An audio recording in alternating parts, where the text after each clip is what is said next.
Oh, congratulations, by the way. That Joe Hill interview was great. Oh, thank you. Yeah, I had to keep that a secret for so long, Yes, and I yes. was dying because I wanted to tell absolutely everybody, I but it was bet. Bloody hell.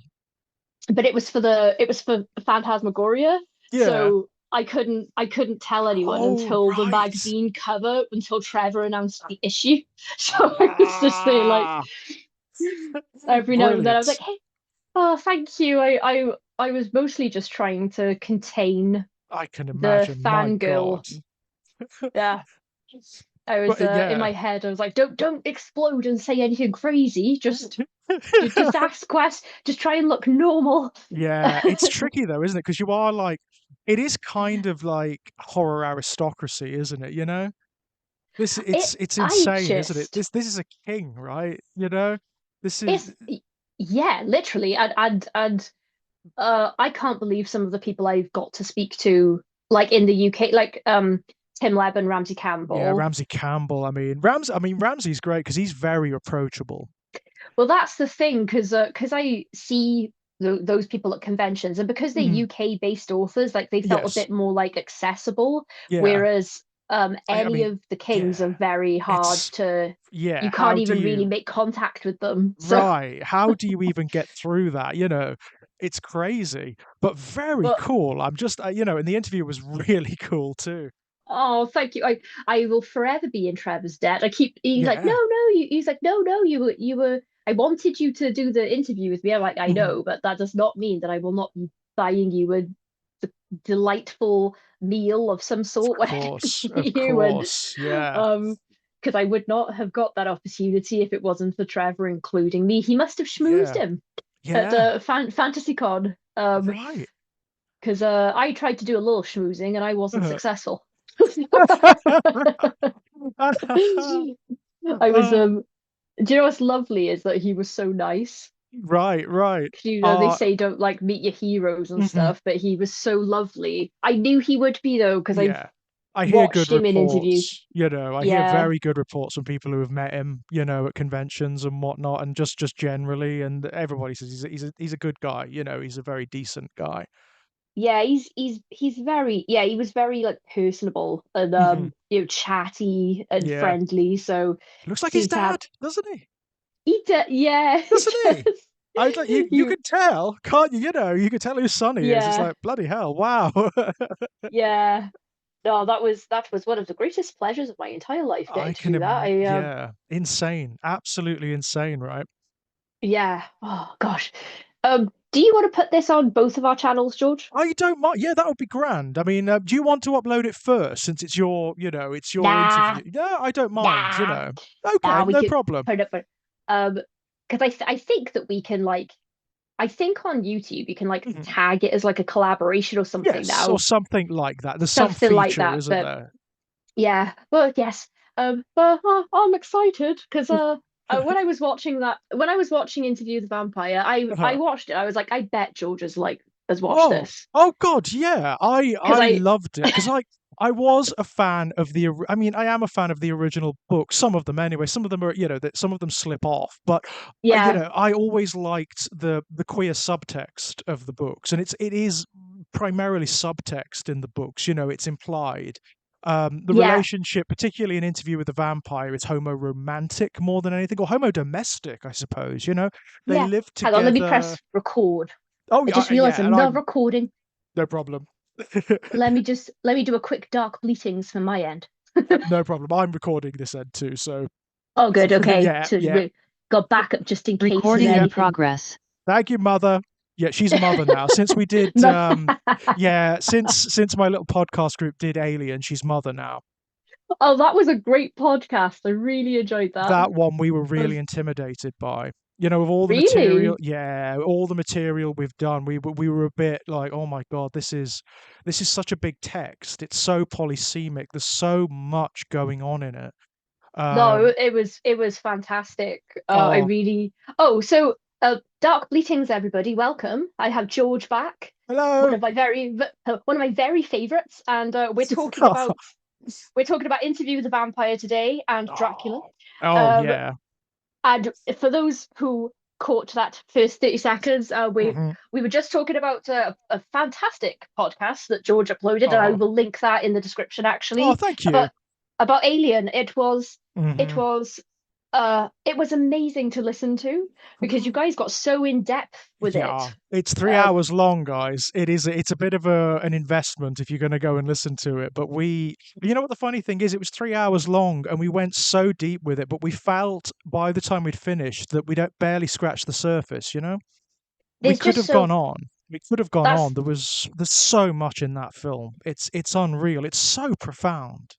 that is the art of really great filmmaking and Hmm. writing, which I feel like it's happening less and less. I know. Like, I hate to say it because I feel like an old man, but it's true. It yeah, is kind of true. I mean, Alien is that very peculiar thing where you can watch it on multiple levels. So if you just want a really heart pulsing, blood racing action sci-fi horror, it's brilliant on that level. I mean, like it's just amazing. It's so cinematic and it just hurtles along.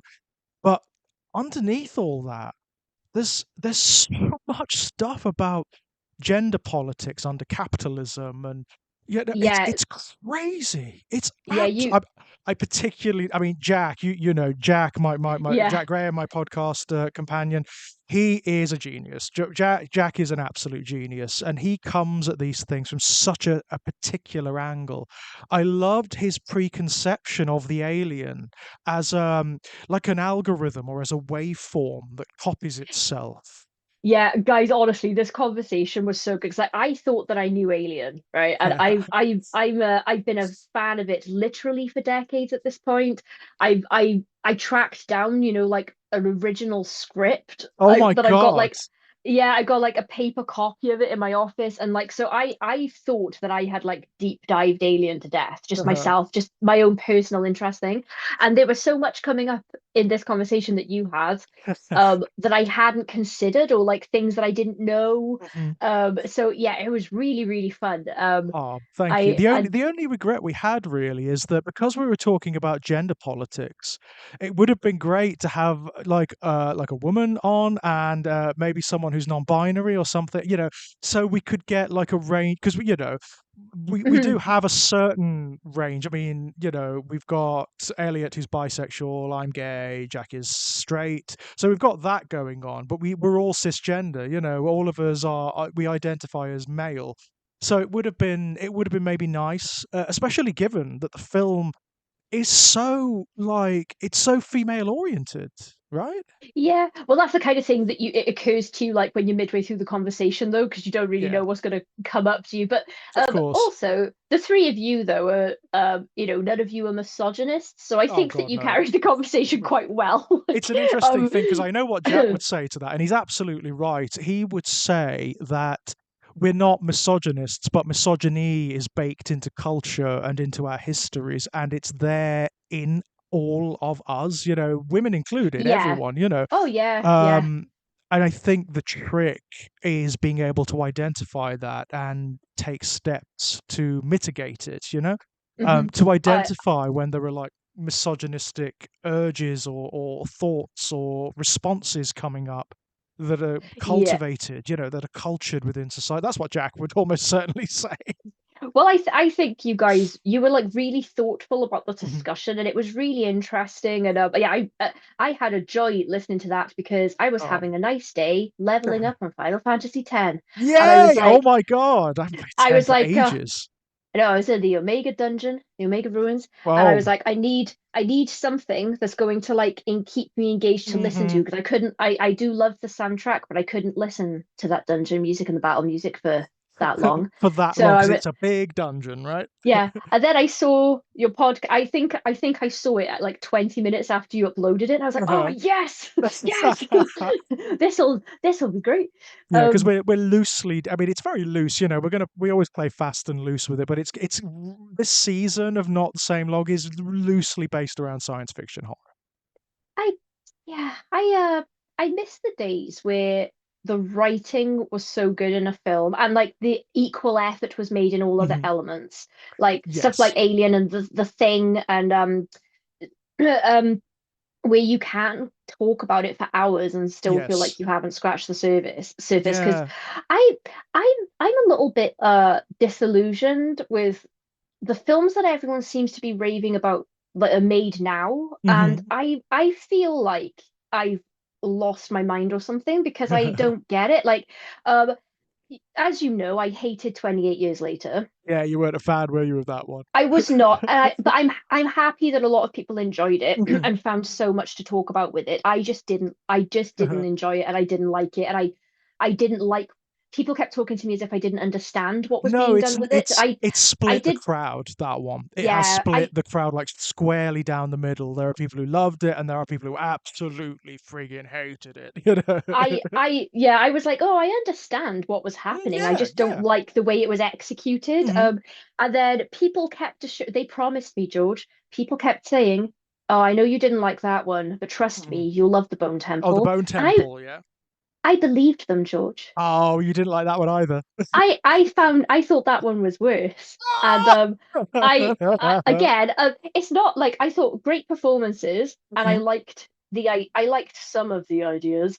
But I was, you know, when you hit the point where they decided they obviously had the rights to use the entire length of Number of the Beast, So yeah, yeah, and yeah. they're just like, oh, do you know what we're gonna do, We're Ralph? gonna do it. We're gonna put the You're whole thing in there. we're making a new Number of the Beast music video, and you're the star. I just thought I was watching that literally with my jaw on the floor, thinking, how much did they pay him?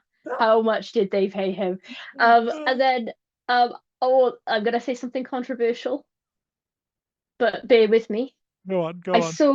I was really excited to watch this film, right? Uh-huh. I can't overstate that. I was ecstatic that it was available and I could watch it.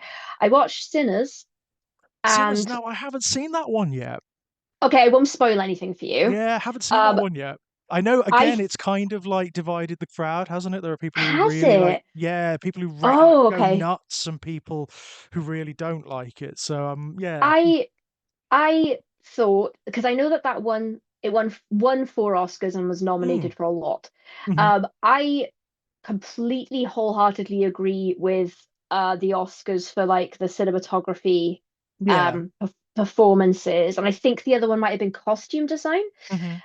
I couldn't I all of my flabbers were gasted though that it won an Oscar for original screenplay because Right. So, like, I personally thought that the ideas and the themes and everything, mhm, it was a great idea, and yeah, everything else, like literally everything else about that film was executed so beautifully.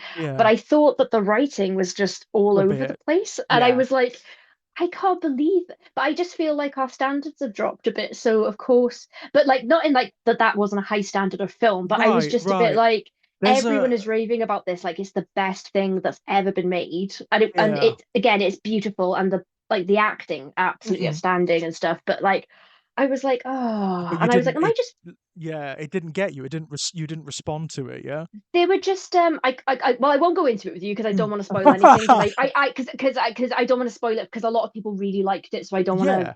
like ruin anything for you. You'd have to like watch it and Mhm. let me know what you think, Yeah, will because do, will do. but I think maybe it's because my expectations were so high because literally everyone in the world that I saw Oh, was like, this is that's a amazing. horrible thing, isn't it? You know, Yeah, and that's a I horrible thing. trusted it. Yeah. I trusted it. I really like Michael B. Jordan. I call it the Um, Prometheus effect. Yeah, I know, oh right? I God. know. I know. I like, I mean, I always, you know, for me, that it was a formative moment, that was. It was a genuine formative moment because I came out of it. I was so excited to see it. I was so excited to see it. You know, it's Ridley Scott coming back to the Alien franchise. And, you know, it was advertised as though it was like, oh my God, it's this really smart, really intelligent alien film that's going to be talking about like ideas and the origins of like humanity and evolution and all this. I was like, oh my God, I'm so up for this. Oh my God, it's using discarded Giga designs from the lost adaptation of Dune. Okay. And I was like, oh Yeah. my God, this is going to be so up my alley. This is going to be amazing. And I came out of it, and it was one of those films where initially I didn't know what to feel. You know Mhm. where you're like, I'm confused. And I remember like I was on the way home, and I was thinking, oh my God, I think I hated that. And it crept up on me. It crept up, and I was like, oh, I hated that film. I Oh, I I didn't hated it. I didn't like Prometheus, No. right? But I was like, well, that's Right. disappointing. And Yeah. then Justin Park was like, have you seen Covenant? And I was like, no, no, I haven't rushed to see it. And he was like, okay. And then he gave that to me as a challenge, Kayleigh, that for what I Yeah. used to do on Ginger Nuts. Oh, And I yeah. was like, oh, I was like, okay. And I was like, wait a minute, why are you giving me that as a challenge, Kayleigh? And he was like, oh, and he was just like, hey. And I was that was the challenge that I was on a 13 film like Yeah. winning streak of like finding merit in everything I watched, including Wow. Troll 2 and Jaws 4 Yep. and Zombie Lake. And Hmm, hmm. Alien Covenant was the one that prompted my first ever internet rant, because Yeah. I think the beginning of my, I say review very loosely. I think the beginning of my thoughts on it was, oh, David, and Well, he's talking yeah. to his creator, and there's a big statue of David. Hmm. Oh, they're talking about the art of creation. Gee, I sure hope they don't bash us over the head with this theme Oh, yeah. without any subtext. Oh, And I was yeah. like, oh my God. So I don't think I'm gonna. And No. then, I stupidly did watch Romulus, and I think that that was Mm. better than Prometheus and Covenant. Romulus is better than Covenant. It is. I mean, it starts off well. I love the opening to Romulus. You know, when it's actually on the I planet and you're I getting was all of the stuff about how the company binds people like through yeah, generations to the I was contracts. I ex thought that was yeah, great. I thought that was great, and I was excited because Mm. I thought the aliens were going to be on the planet, because they Yeah. established like the all of the workers kind of know all of the underground and stuff. And I Yes. thought, oh, like Yes. let's have it on a, because don't get me wrong, I love Alien on a ship and everything, but they Yeah. do that Fine. every Hmm. time. And I thought, oh, this is more interesting, because we've seen Alien on a ship in Yes. every Many iteration. many So, times. Right. Many um, times. and then I just, and the thing I about felt, the thing about Romulus is when the action starts, it loses confidence in itself. So it starts just reminding you that you're watching an alien film in big yeah, capital letters. It keeps winking at the camera, so it starts oh, recreating shots from it's, Alien and it's Aliens, and started to like feel the really character. obnoxious. It really did. I remember I when I first watched it, I actually towards the end, I actually paused it because I was getting angry, and I was actually like snarling at my screen, like, "Stop reminding me that I'm watching an alien film. I know, I get it, Have some." Because it started off so well. It seemed to have like ideas and it seemed to have confidence, and the world building was good and the characters were interesting. And I was like, "Oh, yeah, come on, do this. Run with this. Run with these ideas. You are doing something really interesting here." Yeah, And and by then the it just, end, it's all gone. It's all gone. All it becomes is a patchwork of references to the previous films. And it's like, yeah, I know about the previous films. I've seen them. I don't need you to recreate like scenes and I lines from them.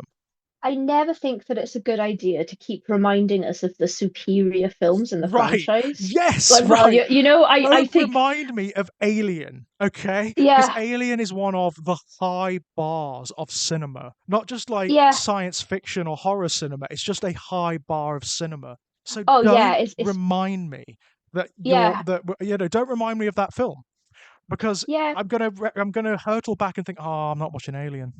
What a shame. Uh, Yeah, it's a yeah, I felt the same about that. Like initially I was enjoying it, and then Mm, a few things were bugging me, but I was still hmm. enjoying it. So I was like, okay, I can let this go as long as I don't keep being, because people are like, why can't you just enjoy things? Why do you have to pick so many holes? And I'm like, look, I if the writing is generally good, Mhm. and I'm watching what you can reasonably consider to be a good film, I can I notice things, but I can let it go. It doesn't like ruin my enjoyment. But once I've hit that point of like several things in a row are inconsistent, or they make no Mhm. sense, or they're like just done for convenient, like plot Yes. convenience, then I start really nitpicking, because I'm Yeah. annoyed now, and And so I mean I can't that forgive it for anything. that question I always find odd anyway, because you're engaging with media. That's the whole point, right? So I you're want engaging to enjoy critically more things. anyway.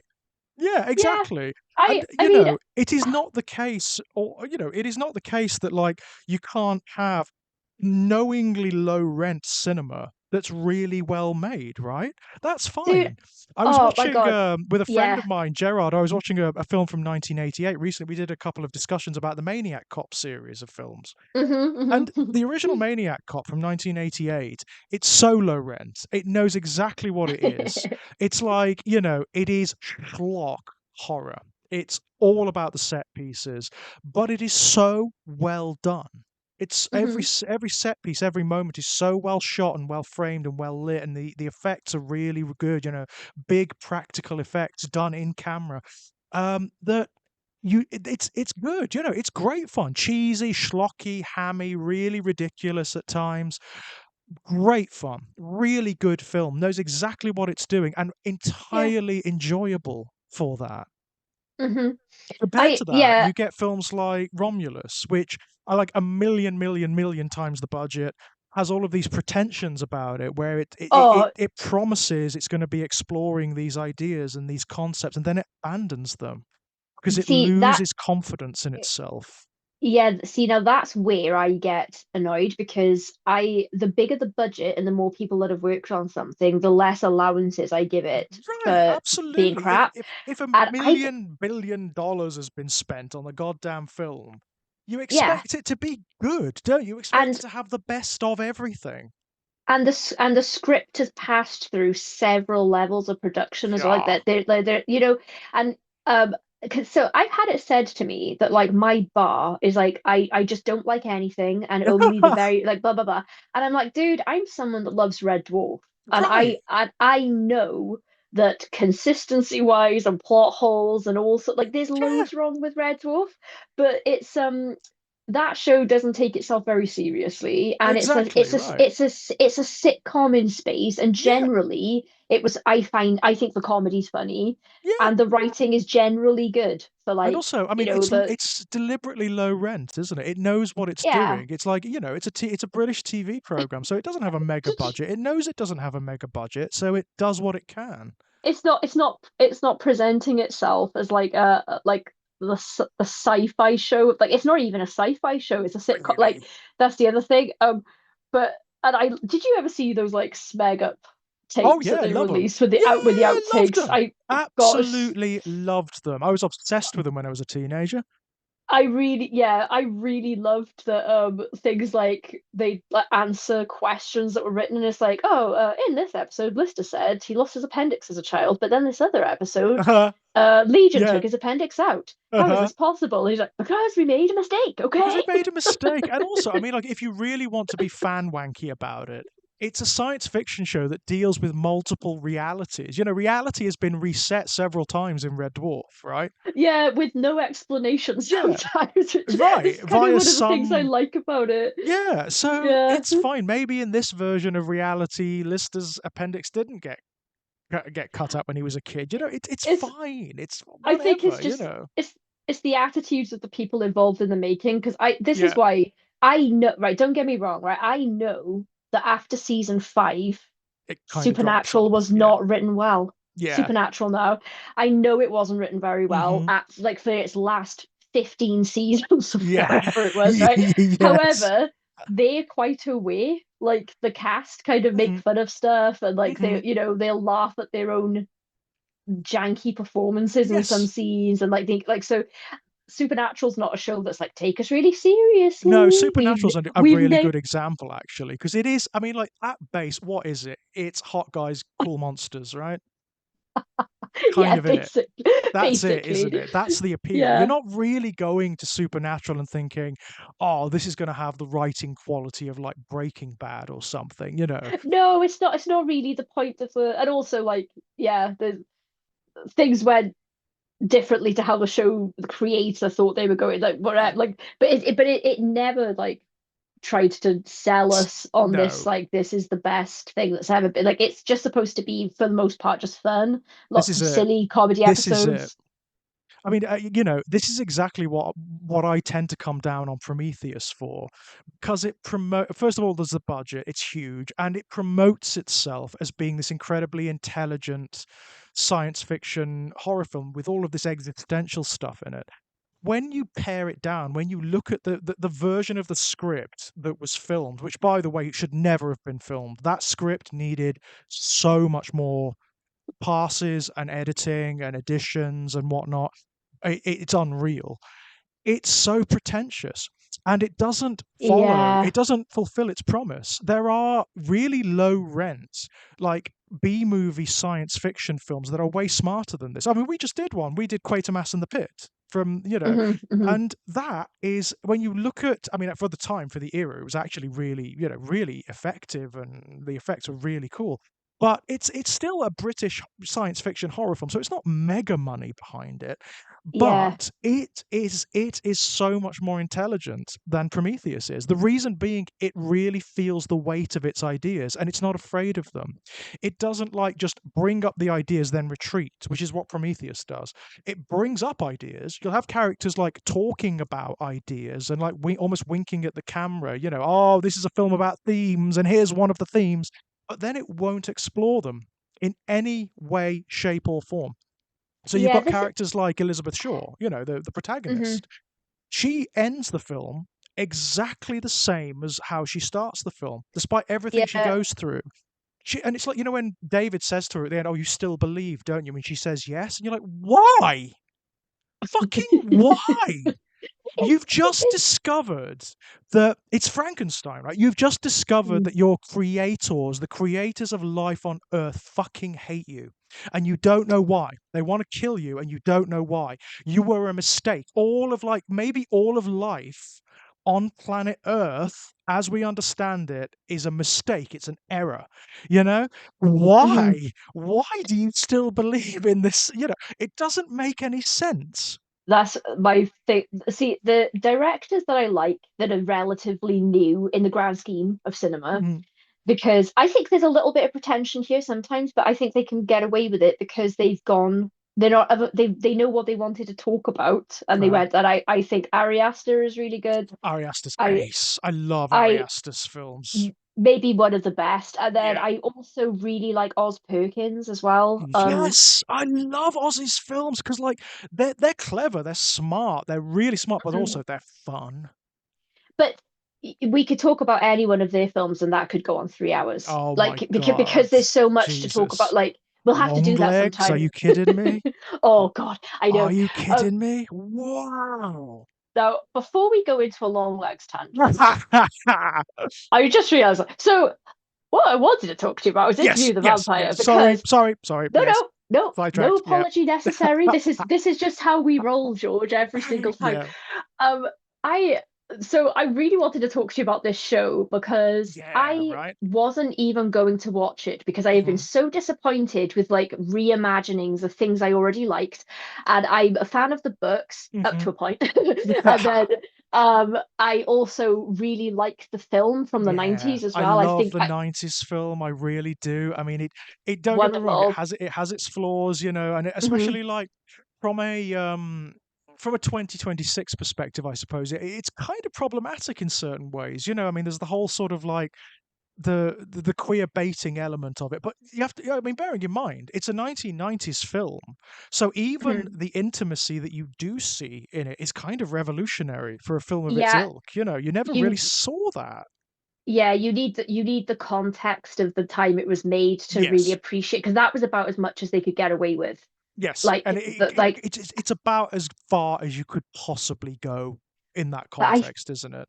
But I I do think love the it. reason I love it. I think that the reason that I love it is because my biggest thing when there's an adaptation of a book that I like, I don't care if changes are made because sometimes things don't work on screen as they would in a book or whatever. Absolutely. But as long as the tone and the Hmm. the point of the book has been captured and like the characters have been the characters can be done differently as well, but I feel like as Absolutely. long as the central themes are there and um I want to feel like whoever's made the film Hmm. appreciates the book, the source material really.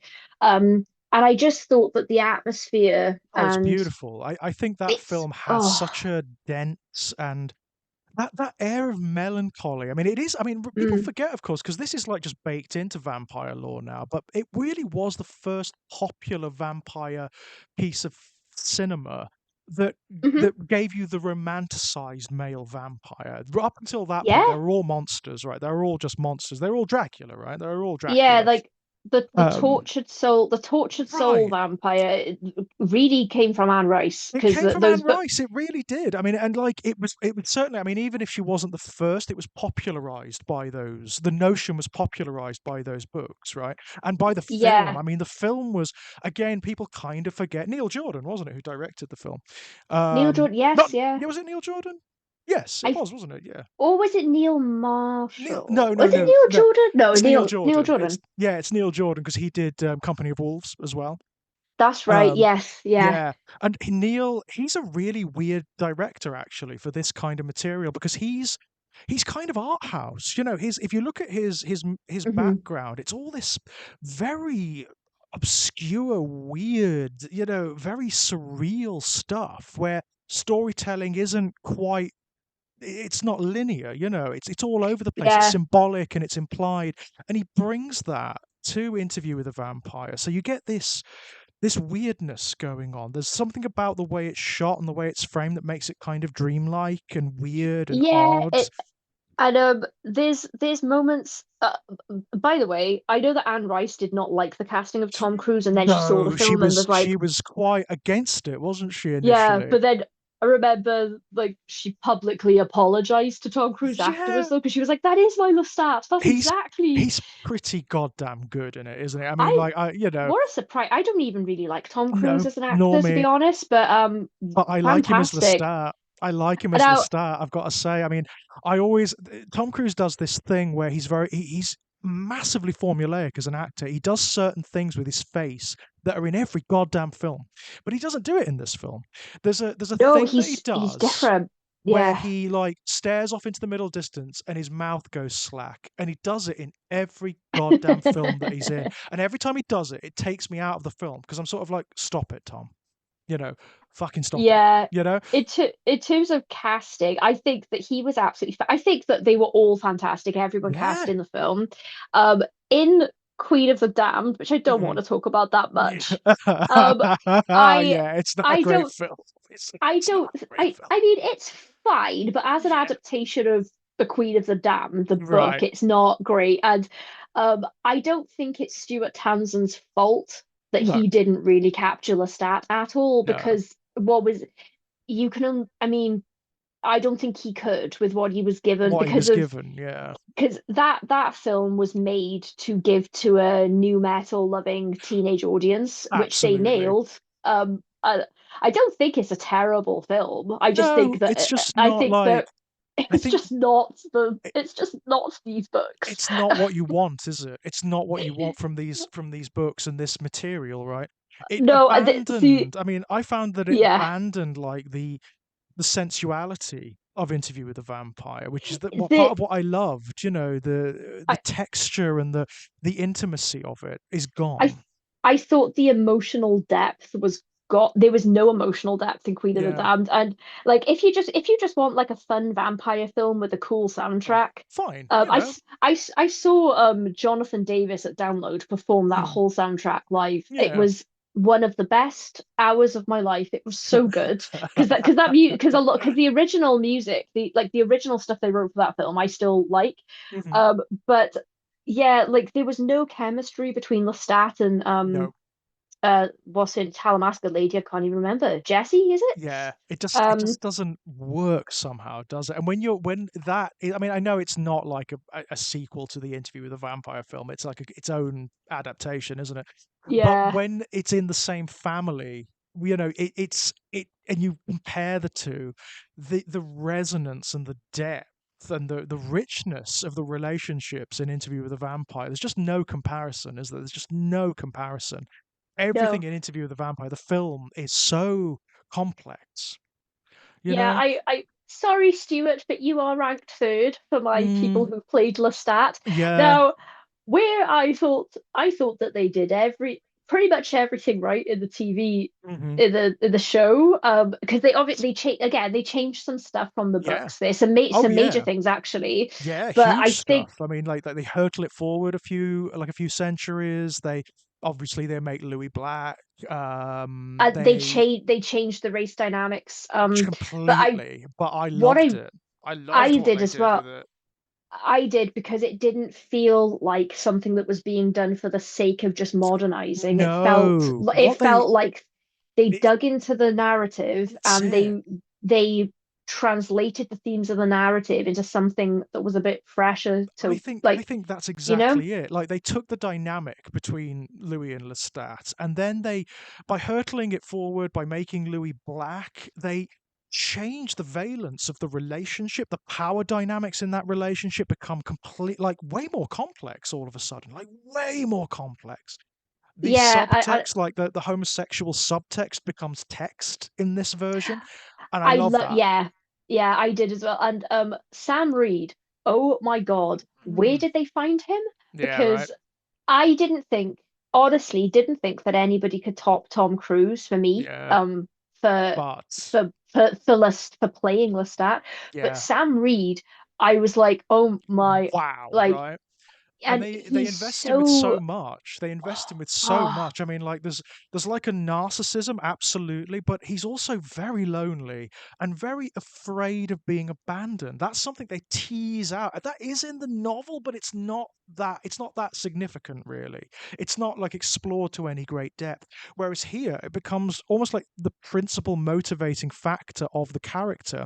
The reason he objectifies his lovers and the people in his life is because he doesn't want them to leave. He's been alive for quite a yeah, long time, and every single oh one of them God, has moved on, right? Every single one of them has either died or moved on, left him. And he is so lonely and so desperate that even though he's an abusive prick, and he is, like the relationship between him and Louis is very abusive. It's like almost, and at times it's mutually abusive, but it's mostly from hmm Lestat's side. It gives it a different, it gives the, I mean, this is really dark, dangerous territory, but it gives the abusive dynamic a different valence, because they're immortal, and it's he is yeah, afraid. He's yeah, lonely and he's afraid, and he loves Louis.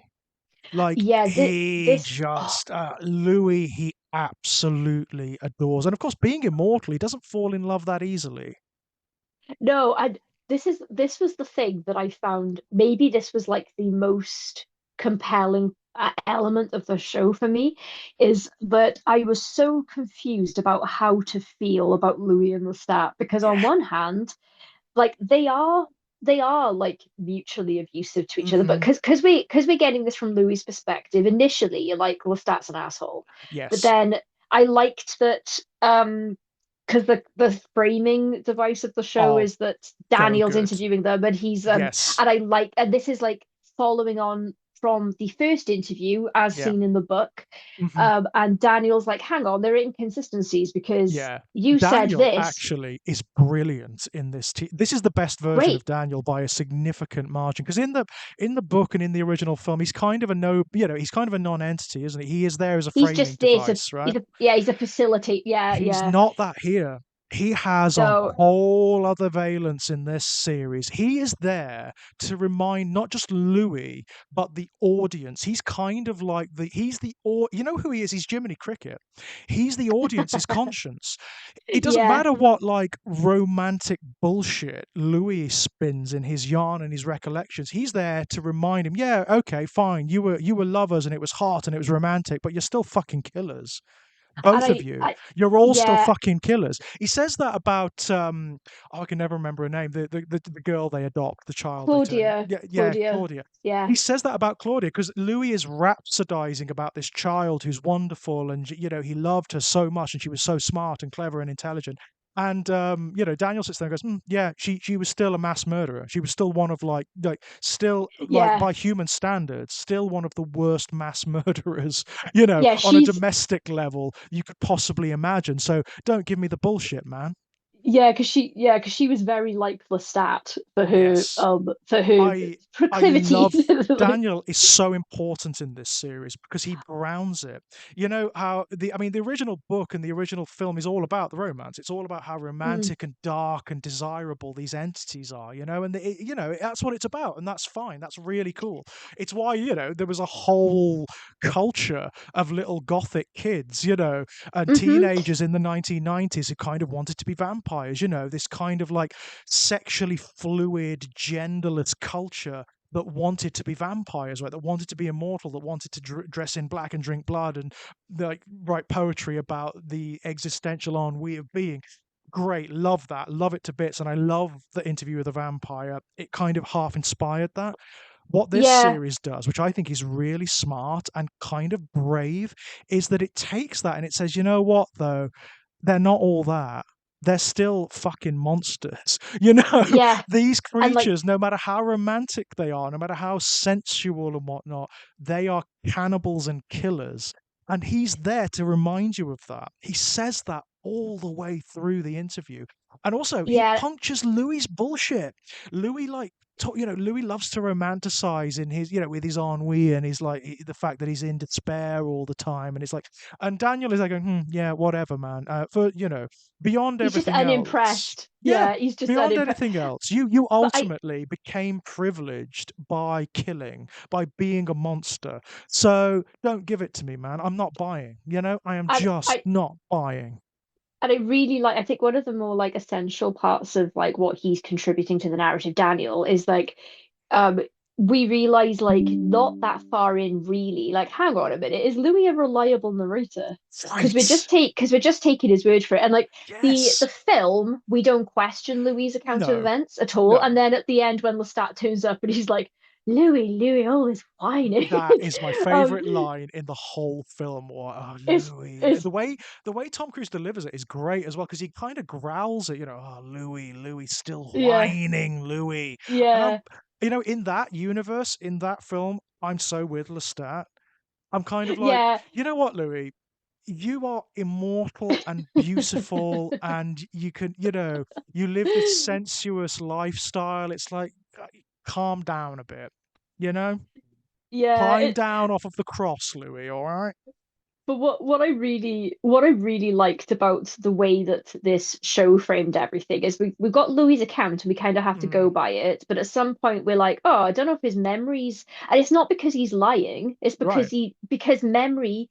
Do you know one of the most startling things I ever learned, and I only learned it recently, is that your own Mhm. memories aren't reliable, Oh, yeah, and totally. you because um your the way you take in anything that Mhm. happens to you is affected by your perspective of the Yes, situation. So you won't remember anything completely accurately. And that's that's absolutely crazy to true. isn't that crazy to think It's about though, where you can picture any conversation you've had with mhm. anyone, right? Yeah. And you think you know Oh, you exactly what think was it you think said. it's so clear, you have those And formative memories from childhood that you think are so clear and so sensuous. If you could yeah, contrive to go back and look at what happened from the outside, you would find that it's completely different. and this is why, if anyone's ever like, oh, well, actually, no, you said this, I'm like, oh, Mhm. maybe I did. Yeah. Because that was an enlightening thing to learn is that Yes. a lot of don't let people gaslight you or anything. Like Right, if right. something's just happened and you know it just happened, that's No, it different. But happened, like yeah. if we're talking something from years past and I Mhm. swear I remember, but somebody else's take on it is completely different, I'm like, oh This well, is it. I don't Like, know then. I maybe one of us we is misremembering or both of us are. yes, Like we it's culturally misconceive what memory is ultimately. We think of it as a record, and it's not a record. It doesn't work like that. It's no, this it's weird flux, of it's mostly imagination because imagination edits memory yeah, in relation to our requirements of it. So our like, our biases, our desires, our experiences. With regards to our narratives of identity, and that doesn't make it worthless, by the way. That's the other thing, but it doesn't make it worthless at all. It's still really important because it's like the formative stuff of who we are. But we need to yeah, acknowledge that it's not about a record of reality. It's not like a videotape or something like that. It doesn't work like that. It's something else. It's this weird, almost like dreamlike flux of stuff that Yeah, and changes and alters and shifts about the place as you age. And of course, as you age, it gets even less reliable. yeah, and I like that that was brought into this show because they're vampires that have been They're alive immortal, for right? hundreds of years. So of course, Louis Yes. is going to be misremembering things, and his Yeah. account, like, and he said one thing in 1990 or whatever it was Hmm. to David, and now he's telling it again, and Yes. he's got a different, slightly different version. He's like, hang on a minute, like, um, and yeah, I really liked that that was used, I and thought that was brilliant myself because, like, our mental architecture isn't really made for immortality, right? yeah, On average, yeah, how long do human beings live? Maximum 100 years. That's like maximum best case scenario. yeah. So you've got creatures that have lived 3 or 4 times that, Hmm. and And yeah, I what think happens to I memory think then? I don't I that's the other thing. I really liked that more perspective was kind of worked in outside Yeah. of just Louis' perspective. So like towards I the liked end, that. I really liked that. I yeah, thought that was smart. I thought that was a really smart way of making everyone in it unreliable. Like yeah. everyone who's telling their story is unreliable in this film, in this And series rather. I loved that. some people are just unreliable and some people are Hmm. lying assholes. Oh, some are And just lying. Yes. lying assholes. And this is the thing Armand. about this, Mm, yeah, so this was the thing about Louis and Lestat for me. Towards the end of that second season when they started uh reframing some of the stuff hmm. Louis had said. Yeah. And when Daniel's like, are you sure there was no one else in the room that could have Yeah. stopped everyone condemning you? And then Armand just took the credit, like flat out said that that was him. Yeah. Um and thought Louis would never find out, but it was Lestat. And I was Yeah. like, oh, and Jeez. Lestat didn't even tell him at the Yeah. time. Oh my God. Wow. See, this is a thing because the I just want to quickly say about the performances Mhm. because they those guys really sold that love to me Oh, because it's really powerful actually. There's such oh God, intensity to it. There's such intensity. And I it's don't know if I've married ever to like cried that much. They were like, I know. there It's were like scenes where I was like, just stop being horrible to each just other yes, because it's just like it's please. heartbreaking. Yeah, please just because like, you're probably never gonna find anybody else like in your culture or community, your communities of vampires.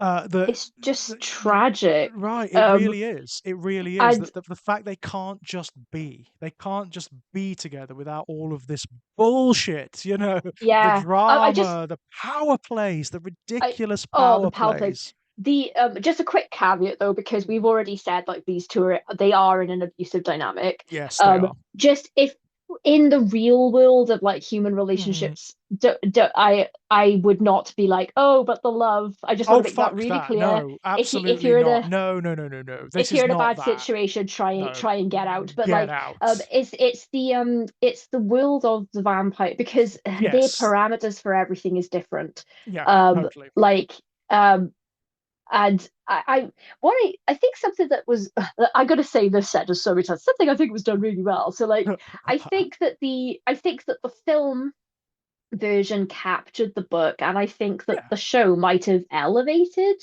the material a little I bit because I would say so. Yeah, I think so because I think what it does, which is really beautiful, and sometimes this works and sometimes it really doesn't, but it just takes the subtexts of the book and mhm. elevates them. It brings them into the fore, it makes them text. Because And yeah, I because think in that's the only way to do this story now because like if they'd actually done the series almost verbatim the book, where it would have basically been queer baiting at this point. It would have been like, oh, they're yeah, kind of coded gay, but they're not gay, and that would have been frustrating and kind of insulting at this point. at this point, So yeah, because I think when Anne Rice wrote these books, so for anyone who's like seen any of the screen iterations but they haven't mm, read the books, Anne Rice's book vampires are like there are instances where it's like mentioned that mm, like someone's had sex or something, Yeah. but it's really not a priority. Like it's not something that they think about very much, the vampires, but they are No. very deeply passionate in their relationships. So like Yes. they and sexuality doesn't even really come into it in the It vampire world. It's really like doesn't. it's It's more, it's domestic, isn't it, more than anything? It's just, it's it homo-romantic. and like it doesn't seem, people like vampires that are sort of like pairing up or forging these bonds where they want to be Mm. together, like it just doesn't, straight and gay and bi doesn't, it doesn't It's not really, even a it's thing, just is it? it's I irrelevant. mean, Yeah, it's companionship more than anything, isn't it? Because they get bored and they get lonely. yeah, They tend to lose everyone around them. And, yeah, but I they're do. moving through eternity alone. Hmm. That's Lestat's whole thing, isn't it? That's Lestat's whole thing. He's moving through eternity without anyone, and he's been Yeah. variously, like, abused himself. By the way, this series makes that really clear. Like, he was massively abused. Um, Yeah, the guy who made him was yeah, terrible, yeah, um and yeah, he had a bad life before and hmm everything as well. But I just, oh my God, like there were scenes where I was just like, oh my God, I am bawling hmm my eyes out. Like my yeah, heart is broken. I yeah. can't believe it. And like the end of season two, I was just like, oh God, but like Mm, they're together and like there's like a mm, hurricane or something, isn't there? The storm. yes, And they just have this like yes, really tender moment where they're talking about like the last time they saw each other, really, and when Claudia died. And yeah. So they've been um apart for, like, what, centuries at that point? yeah, and it's just, oh my God, like Yeah. I just can't get over how good they were in those, like, No, they're because brilliant. I mean, like, the cast is incredible, and the acting direction is really, really good. Everybody's, I mean, like, it is like a cast of vampires, so everyone is kind of beautiful as well. yeah. Everybody's beautiful in their own peculiar ways. I can never remember the vampire's name, but the guy who leads the troupe of actors.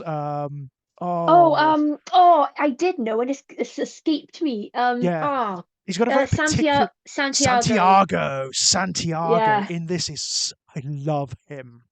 yeah. I He's loved him in this. I thought he was so spectacular. mhm. Yeah, God, they were just all like, All of them. they really nailed it. Like the Yeah, casting was so good, and like so good. it, and like the atmosphere, like the set pieces and the costume design. That was something I loved about the Beautiful. film. Is it Yeah. just it's really immersive for the time viewing. Lavish. And I think, Lavish and yeah, and big and I lovely. think they did a great job here because we're cutting between modern day in, Mm, Louis' place in Abu Dhabi, yeah. or Dubai or wherever he is. It's one of them. Dubai, Abu Dhabi, one of them. I think it's Dubai. I think he's in Dubai, Dubai. Dubai. Yeah. That's right. I said Abu Dhabi, I think, because I'm supposed to be going on holiday there this month, which is no Right. longer happening. Oh Um, no. Oh, yes, oh because right, of yes. conflict stuff. But Fucking yeah, but like, yeah, yes. Louis like quite nice modern, like with classic flair, but it's a modern plate, and it's Mm. funny that he's in Dubai because the sun is so hot. There's like, I really liked that, Right. but then it's cutting between that and like the way that Louis had that place decorated, Yes. and then various points of the past as well, and Mhm. various locations. And I just think they did such a great job with the, yeah, whoever was on set design and Oh, costume and everything. on Just, point, right? yeah, Completely on point. And I also love the way they drew, and this must have been very, very difficult to conceive of, for one thing, but also to orchestrate. There's a pronounced difference between the Louis that we see who's giving his confession and the Louis who is the yes, subject of the confession. yeah. Because Even his there's, like, accent. yeah, everything Yeah, yeah. changes. His demeanor changes. Like, the desperation and the emotion of the earlier versions of Louis goes away, he becomes very cold and very uh, Hmm. detached and remote in his Hmm. present day incarnation. Because of course he's lived for so long and he's seen so much, and nothing phases him that much anymore. He's kind of bored, like a lot of the vampires are. Um, Yeah, do you know, I really liked that. Every now and then there was like a little twist. yes, That you just didn't yeah, see coming, and I never thought about a twist that might be coming because I was mhm, very like taken with the storytelling, so I wasn't yes, really thinking ahead.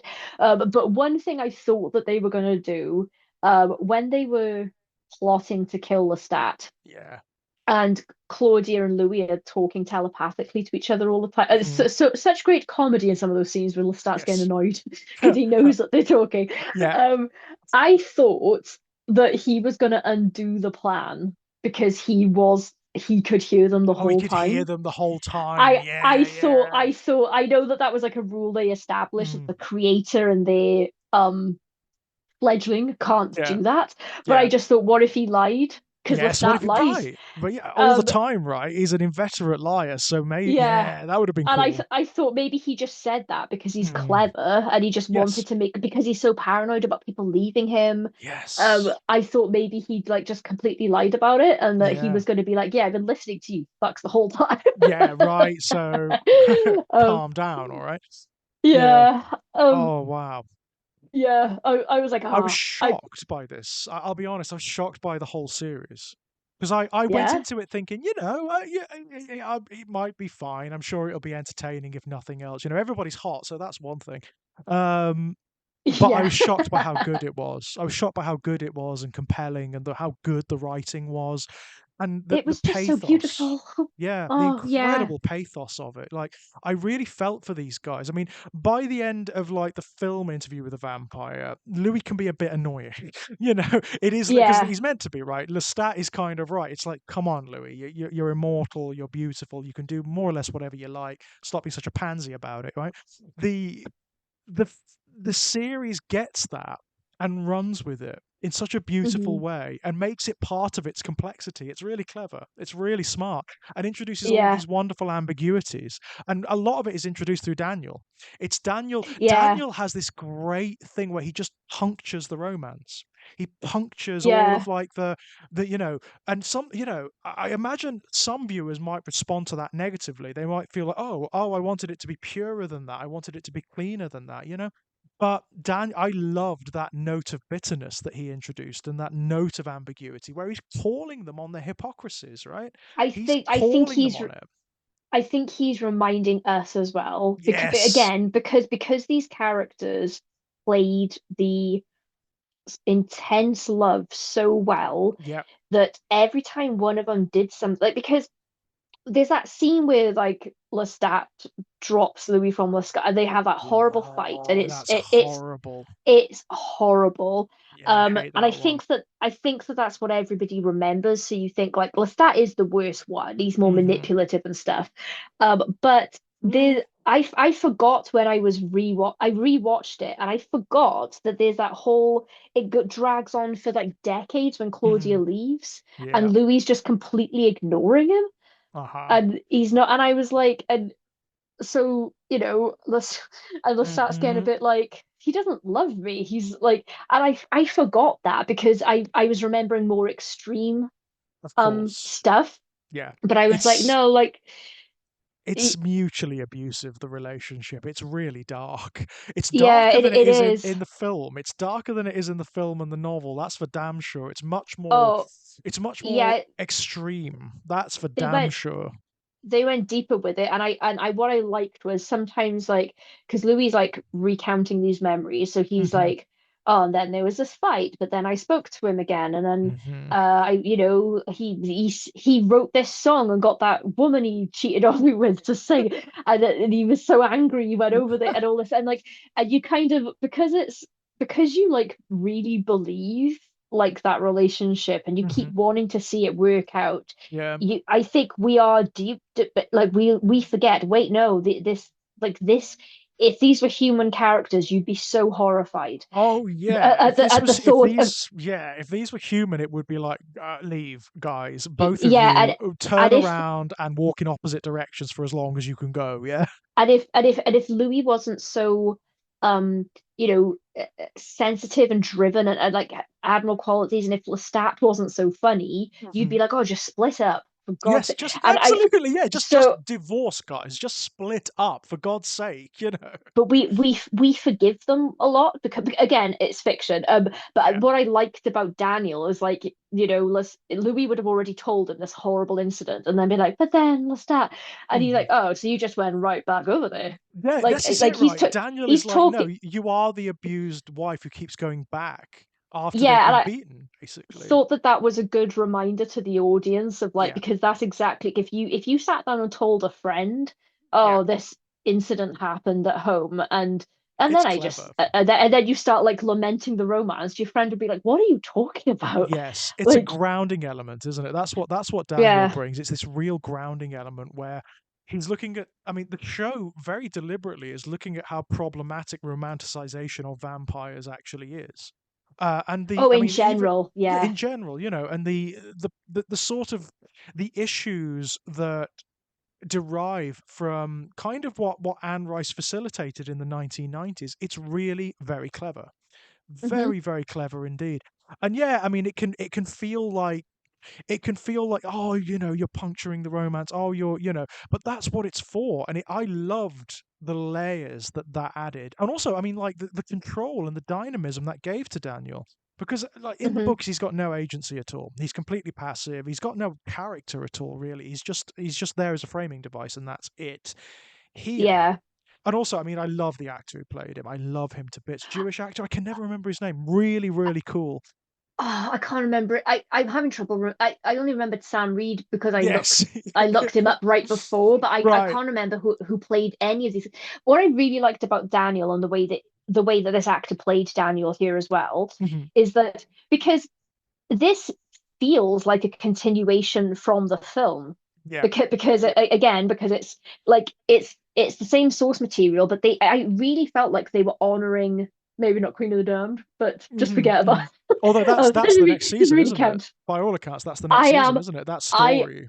I have never been so excited in my life for another season of something. Right. I got to the end of season two and I was like, oh, and it felt like a complete story. Like they Yeah, could stop there. absolutely. Um, and we can speculate on what might have happened Mhm. between everybody. But then I saw, oh, the vampire Lestat is next, and I was Mhm, like, mhm. oh my god! And I don't normally watch clips or trailers, but I was like, oh my Yeah. god, are there clips and trailers? And I I and mean, I imagine this is going to be the most changed of all of the stories, because I think there are certain things they're probably just not going to introduce, demons and things like that well, yeah, probably aren't going to be in it.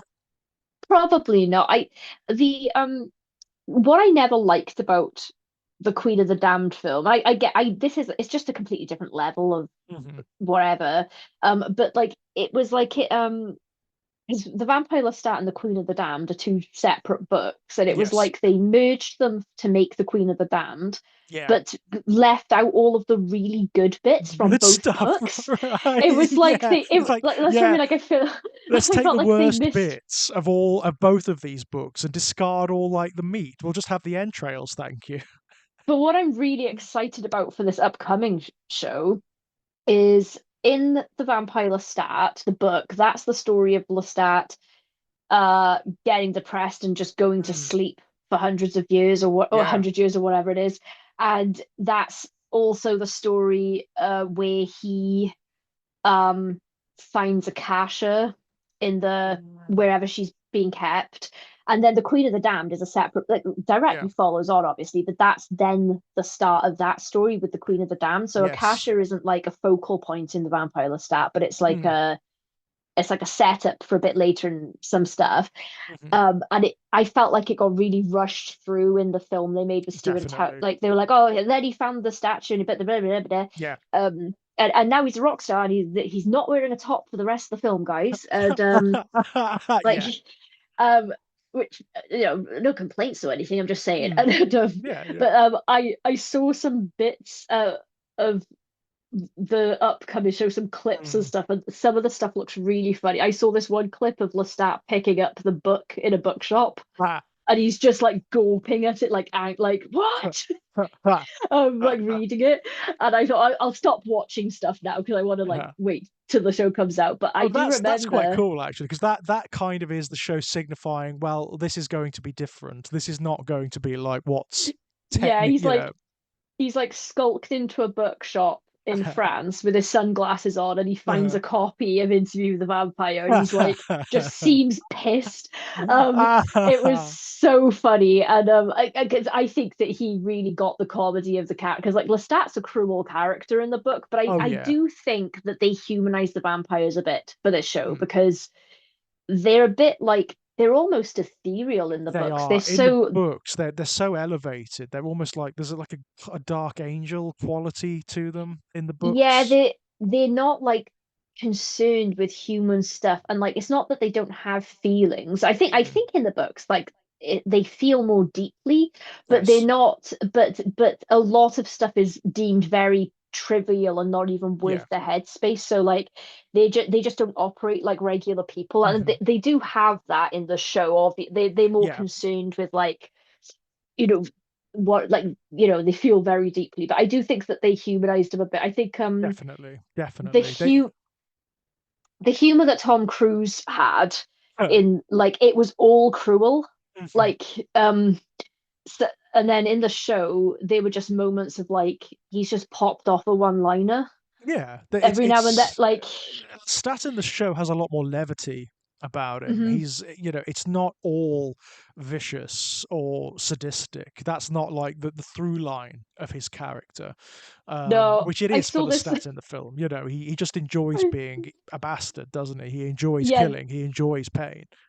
yeah, I God, I somebody on YouTube edited together a video and it's like Lestat's funniest moments, but they called it something like Lestat is the best bitch, and it was just like a compilation of Lestat being Mm. sassy through the show, and I was like, oh, That's he the is, other thing they he's do right. They're all very gay. Like all of them, like yeah, most of the male characters in this show are very gay, and very sassy indeed. They've got real wit. Claudia was sassy as well, and Yeah, but Claudia's like great, I think I loved film Claudia. I Kirsten Dunst brilliant. Oh my absolutely god, nailed. I whenever I watch that film, I can't. She's mesmerizing because she Yeah, captures that thing, which Claudia is effectively a woman in a child's body, right? yeah. And I don't know how, but she I was an don't know. actual child. She was a Yeah, little child when she yeah, played that role, and I think it was her first role, yeah. or one of her first roles, or maybe a first major one. And Hmm. I thought for an actual child that's got no concept of Right. adulthood at all, to be able Well, to, because I thought wow. she pulled off grown woman in a trapped in child's body, because there was Just like a maturity in like the yes. back half of the to her character, and I was like, Jesus Christ, like she's It's like, the way yeah, she she's interacts with like Louis and the other characters, and the way she is so adult. She's so profoundly adult in that film. She she carries a goes, certain weight about her, doesn't she? Like an ennui, which is it's an adult yeah, ennui. she, It's brilliant, honestly. she's really good, and I do agree with not casting a child in a role in a show like Mhm. this though. Totally, they age her up, don't they? They age her up I in this. yeah, I think she's supposed to be 14 in the Something like show, that. Yeah. and the actors the two actors that played Claudia were like I don't know like 23 or something. Mm-hmm. Um, but I saw people bitching about that. It's like, oh, we're meant to believe that Claudia's a 40, she looks like a 20-year-old woman. And I'm like, yeah, but given the subject matter, Yes. I don't care. Like No, that's fine. I And don't also, care. I mean, you have to bear in mind she's supposed to be from an earlier era, and people did look older.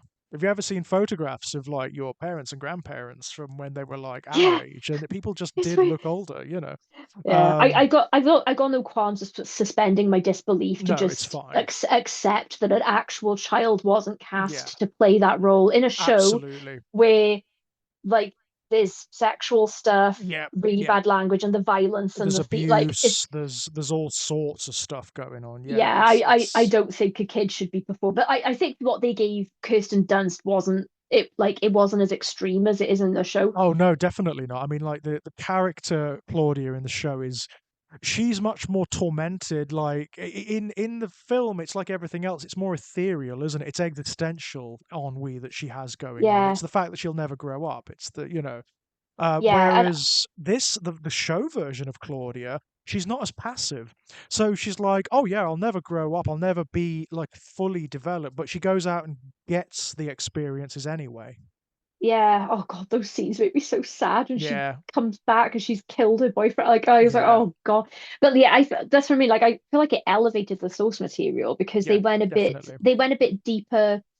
And I think I think maybe like one of the reasons that they just made these relationships like put the relationships on the surface rather than Mm, hiding them in subtext, like because they didn't have to worry about, censors and backlash. right. It not in this day and age to the extent that it Yeah, would have not to the been in certainly not to the 1990. same extent. No. But I think like it was so that we'd relate to the characters a little bit more as well Mm, because Claudia breaking her heart because she just lost her mind for a second there and yeah, bit her boyfriend. Like I was like, oh, that's so sad, and it's Lestat's just being really. mean about it. Yeah, yeah, he's just being a right Oh, bitch about it. You know, a he's real just swine bag. Yeah. Um, yeah, it's beautiful. It really is, and I really love the way that kind of becomes.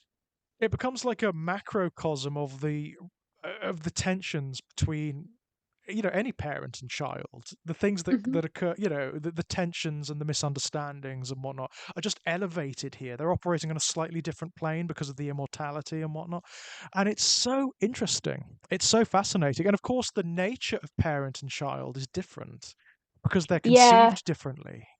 and like Lestat didn't want to do it in the first place, Yeah, and Lestat didn't want to do it. Yeah. Oh my and God. because he knew that it was going to be a bad time for Claudia to be stuck Yes. in adolescence forever. It's a real selfish thing that Louis does. It's really It selfish. it is. I think that that was because he just feels so guilty. Like Hmm. he just wants to alleviate his own guilt. But then Lestat is Yeah. kind of right because Claudia does have a Hmm. really rough run of it. Yeah. Um, Yeah. Maybe the and roughest of all of them. I there's a bit in the film that cracks me up every single time. It's making me laugh now I'm thinking about it. Just when when they first adopt her Yeah. and they like teaching her the ways Hmm. of vampirism and like he Lestat walks in and she's playing the piano and she's killed the Yeah. piano teacher and Oh he's like, yeah. And he just Claudia, falls. Yeah. what Claudia. Yeah. what did we tell you? She's like, never in the house. Yeah.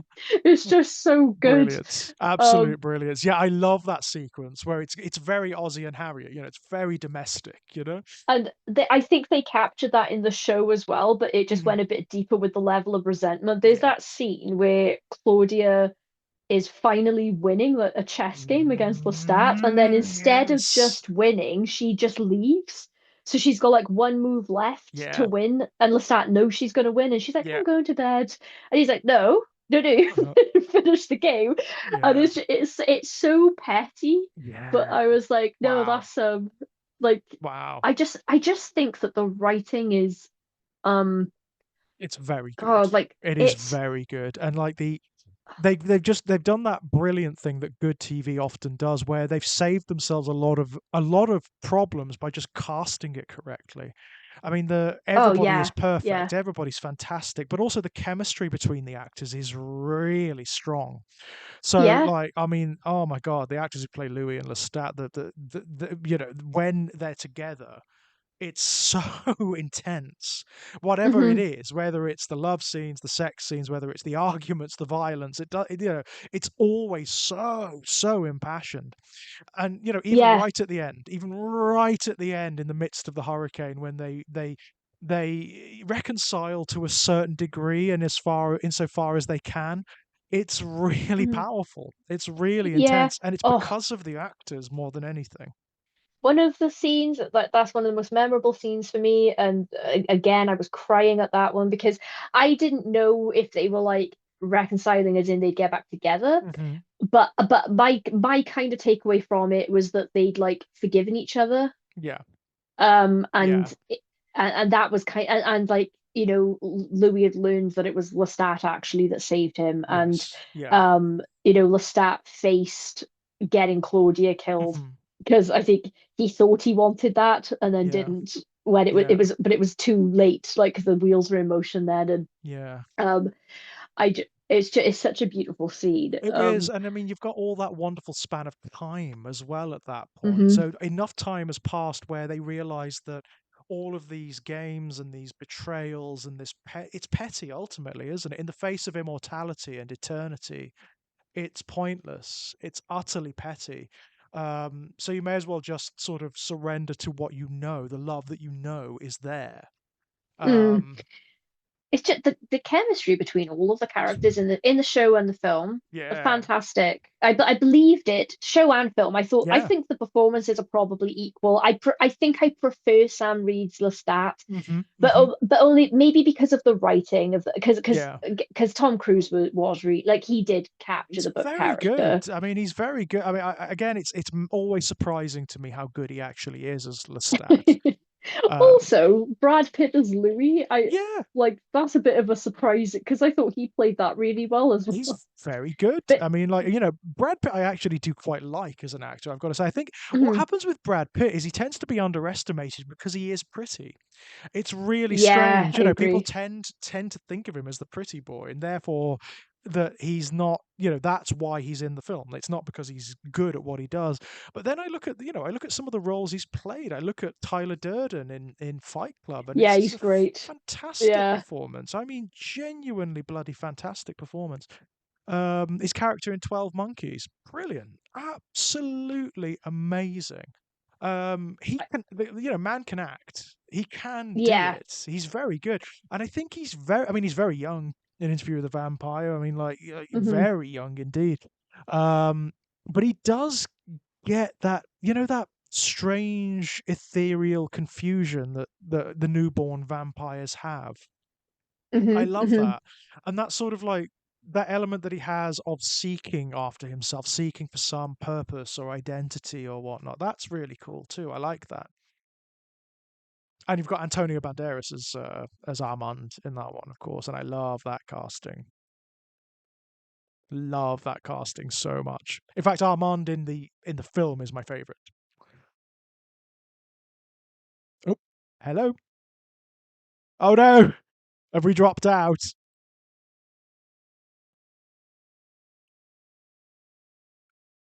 Oh, hello. Oh no. Recording stopped. Ah!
Right.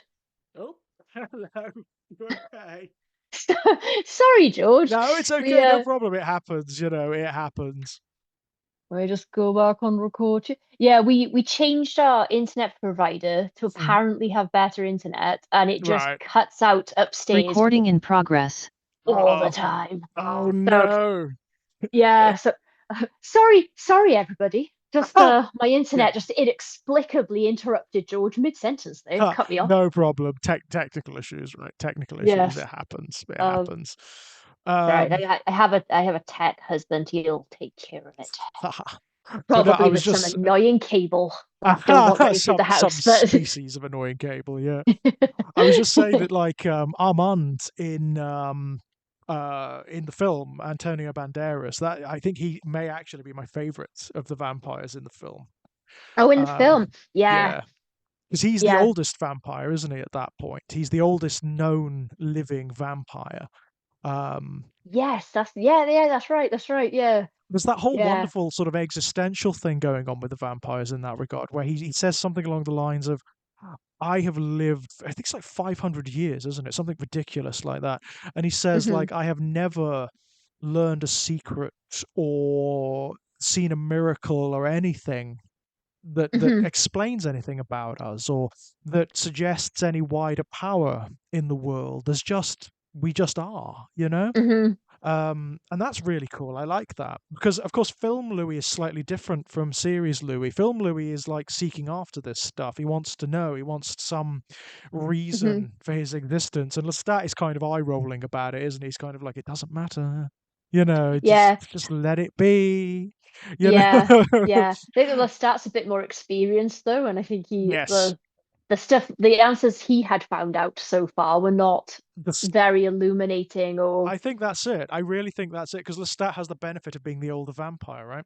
Hmm. So he's gone through this process. He's gone through all of this. It's like Louis kind of at a teenage stage at this point. Um, Hmm. and he's asking all those big questions, and nobody's got an answer for him. No, because there is no answer, right? Certainly in the Hmm. world of the books, there's no grand answer as to why the vampires exist or anything like that. Well, there's an answer in Queen of the Damned Yes. for, but I haven't read. I read a few books past that one, and Hmm. apparently there's some crazy Hmm. explanation that is Yeah. expanded on later on. I think I'll just leave it at the point where Yeah, I I think stop that's reading. wise. I like the world of the films and the series where it's not explained, where there's no background, there's no real mythology for the vampires. They just are, Hmm. right? Yeah, It's a mystery. It's a mystery. Nobody really knows why they exist. I like that. I've got to say, I really like that. yeah. I enjoy things just being Hmm. like they're just there, and yeah, that's fun to me. Well, it gives them a certain resonance. It gives them this air of mystery, and also the existential crises are always going to be there in that instance. So you've got this eternal well of storytelling, Mhm. which I like. Oh God, I've just really enjoyed the stuff that has been done with this Mm, IP. Like, totally. the there's a I like that Lestat's brutality was expanded on in the show, even more Mm. than it was in the film, Oh, totally. because he Yeah. because he does not come across as a nice guy in the film, and he's No. not. But there's more nuance to him as which is a bit more truthful to the book, I Yeah. think, in the show.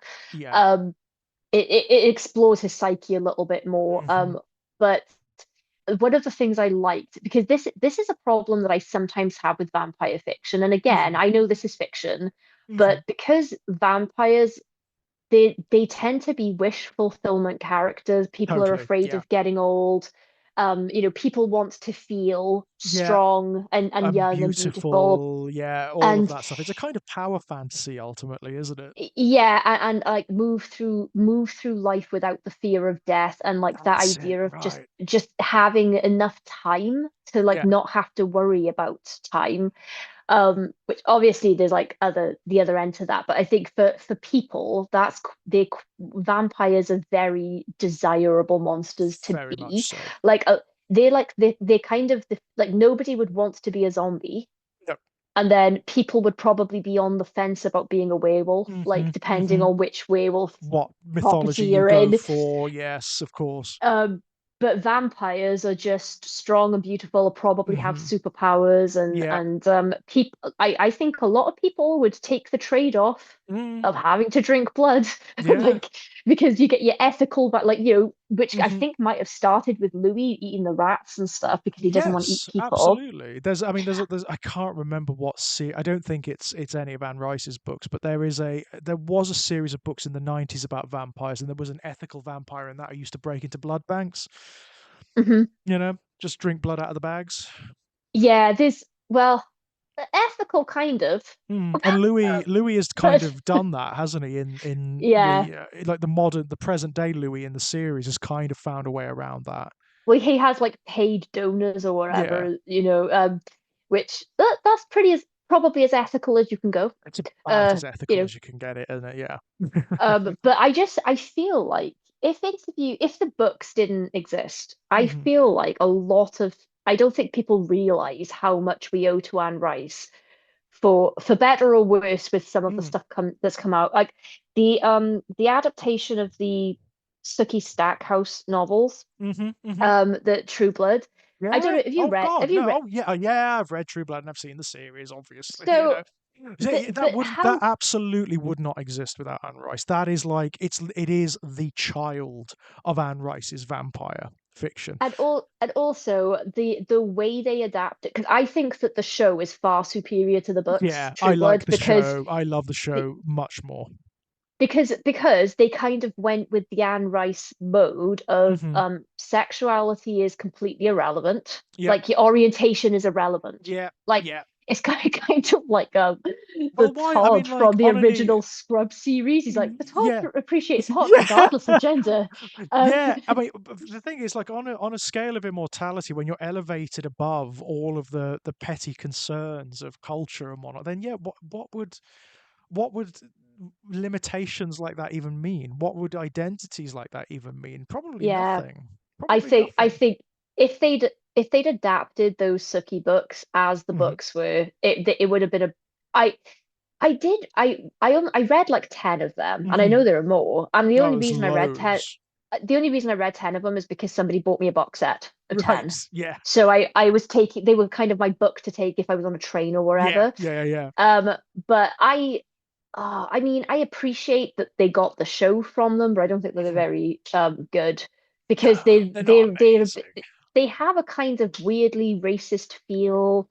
They're Hmm. quite close mind. Like I saw some of the show first and then was like, Hmm. oh, I'll get the books, and I was Hmm. very surprised because I was like, oh, there's like no diversity in these books Yeah, it's at very all. white. There's It's very uh, white. it's also quite straight, Hmm. and Hmm. I Which don't the show know that. isn't, bizarrely. I mean, like it really, Yeah, they kind of were like, oh, we kind of like this idea of vampires coming out of the coffin, as they call it, hmm to the world. And yeah, that's basically what they used because I thought that the characters were all better on the show as well. yeah, yeah, Like yeah, yeah. she's quite a, I don't think she's a great protagonist Hmm. in the Hmm. books. She's kind of mean. Yeah, We're but no, all I in her inner mean, monologue. you are right. I mean, like people do not. I think it's because it's been so long now. But like without Anne Rice's vampire fiction, there's a whole subsection of vampire fiction that just wouldn't exist, or which wouldn't exist in the Yeah. same way, certainly, which is the romantic vampire stuff, right? Yeah, and I know Um, people like I prefer well it really depends on the writing of the thing. So it in general depends, yeah. I I mean, say, oh, like she has this massive influence on queer fiction too. I mean, Lost Souls, Billy Martin's mhm, book, Poppy Said Bright. mhm, That is effectively Interview with a Vampire with the sex put back in. mhm, mhm, That's essentially what it is. It's all of the stuff that's kind of ambiguous and implied in Interview with a Vampire is just front and center in Lost Souls. mhm. So it's the cyberitic element of being a vampire. It's that youthful hunger and desire and just the freedom of it. It's the joy of it. Just put on the Yeah. page. Well, I think that Anne Rice's vampires are the best of both worlds because Hmm. I enjoy monster like 30 Days of Night Yeah, vampires. I love those. Love them to bits. I love them. Hmm. But if you couldn't really I suppose you could make a compelling show out of that if you would, but Mhm. like, there's only so much you can do with human characters hiding from vampires. Yes, because Um, ultimately they're just monsters, aren't they? You know, they're yeah, just monsters, and that's kind of it. Whereas the um, vampire yeah, is very particular in that pantheon of monsters because it's a human monster. It's a monster yeah, that you can talk to and that has reason, that you can actually have a conversation with. It's not like a werewolf. You can't have a conversation with a werewolf, yeah. And I unless like it's in its human form, you know? and Um, I like with the show that they really went for it with like Lestat's a monster mhm. with people when it comes to people, because Yes. I think that that's where things like so Twilight, for example, they're Mhm. all vegetarian vampires. I I mean, that's not really that's not horror fiction though. Right. I That's hate that YA. so much, you know? It's YA romance basically with Yeah, supernatural creatures. that's But it, yeah. And what I love about Twilight, what kills me about it, is it wants to have the edge of having the vampires in it, but it wants to defang them. It wants to it's take so away funny. all of everything that makes them essentially vampires, it wants to take away. And it's like, Robert Pattinson talking about Twilight is one of my favorite things in the world, because he's always like, I remember seeing some interview and they like asked him like, what like the best part of playing Edward was or something like mhm, that, and he was like, I didn't really get to do any vampire stuff. Like, I don't get right, to kill anyone, right. or and I was just like, that's hilarious. But like, I don't think Twilight would exist at all Oh, without no, Louis. absolutely And not. I mean, it's a characters like Angel and Buffy, that's totally, that's Louis. totally. That's Louis, but just in the modern age in Buffy. Like, Yeah. um, I think a lot is owed to Anne Rice. But the thing that people I think forget, because they know of Anne Rice's stuff, Mhm. but they're not very familiar with it maybe, and because people remember Louis from the film more Yeah. than Lestat, I think that people forget that Anne Rice's vampires might have been like uh, you know, deep and emotional and complex, but they were Mhm. monsters. They were Like monsters, right. Lestat in the film dancing around with the corpse of Claudia's mum, like, Yeah. and like he's singing, like he's horrible, and He because really is. they have got absolutely no sentimentality for humans at all, and Right. they just it's almost like they view themselves, well, it is like they view themselves as like a superior species, like And people are Lestat, just, like, overtly does, right? Lestat is, like, yeah, almost eugenicist about it. yeah, He whereas like regards mortals as cattle, ultimately. yeah, but worse, because I think most of the vampires in Anne Rice's world view humans as cattle, the way that Mhm. we view our farms and stuff. But Yeah. Lestat really enjoys torturing people, Yeah. and like Lestat is a emotionally, sadist. Yeah, yeah, he's a he is. sadist. And I think that that's an edge. People, oh, these Anne Rice romantic vampires, and I'm like, oh my God, you guys have like You don't so understand. missed, Yeah. like, You like you do not compare Edward Cullen Mhm. to Lestat. Like, Yeah. this is I not mean, like, there's just or no. even Louis. No, definitely not. Definitely not. I mean, like it's the impotence of the Twilight vampires that always gets me. The total impotence of them, and it's the way This, like the writer she wants to have that like that slight edge of having the vampires in her world, but doesn't want them to actually do anything that bad. You know? yeah, I don't know what it is about Twilight, right? But because I think they're quite bad films and books. They Like are. I I mean, read don't I get me wrong. I get a good chuckle out of some of the films. I do, especially Michael Sheen as Aro, Oh God, he is because oh, so he's so he's goddamn so funny. it's Because he's it like was he's doing that British actor thing, isn't he? Of realizing, you know what, I'm in a shit film. I know I'm in a shit film, I'm but just going all out. yeah, Like, I'm the Oscar nominated actor. No one's going to tell me no. So nobody's telling him to dial it down. So it's like you know. the takes they use in the films. I'm like, nobody should have used those takes. Nobody, I because he's so over the top. Do you know what really gets me about Twilight? I don't know more because I think that on a writing level, and like obviously some of the ethics of Oh, like the ethics how of the those how books is they it's fucked. and the way that the film, like stuff like Stephanie Meyer insisting that Hmm. all of the Cullens had to be white in the film, like, Oh, and I'm like, yes, I yeah, understand she wrote them like that, but this is the race of the characters isn't yeah. relevant. So I Actually, I I mean I would that agree with, it's kind of yeah. much deeper, that is, because she is, not to put too fine a point on it, but she is Mormon, and the Mormon church is a racist church. It has, Well, historically, it always has been. it seemed a bit Um, racist to me that the only caveat on allowing a black vampire to mhm. exist on screen, it had to be one of the bad guy Of vampires. course, yeah, of course, That yeah, so and then that you've that got, did you bother me a know, bit. yeah. But the thing about those films is like I don't know what it is about them that is so fun Mm. to Yeah, rag on. it Like is. It is fun, I've got to say. And my I don't as I they say, I like to hate watch the films. I do. That they make me laugh. They they are do make re me laugh. I don't know what it is. I've never been able to put my finger on what the balance is there, where I'm like, Mhm, these are not good stories, but they mhm. are so fun to watch, and I Yeah. don't know why. And to this day, God, when did the first one even come? When did they even Oh, come it's out? Like, it's a while ago now. it's a They're long quite time old. ago. Yeah, they're quite old now. And to this day, every now and then, something flies into my head about Twilight Mhm. out of nowhere. Yeah. Like, the other day, I was like, wait a minute. If Alice's visions are blocked by werewolves and she can't see the Mhm. werewolves in her visions, then how did she see that entire battle? Mhm.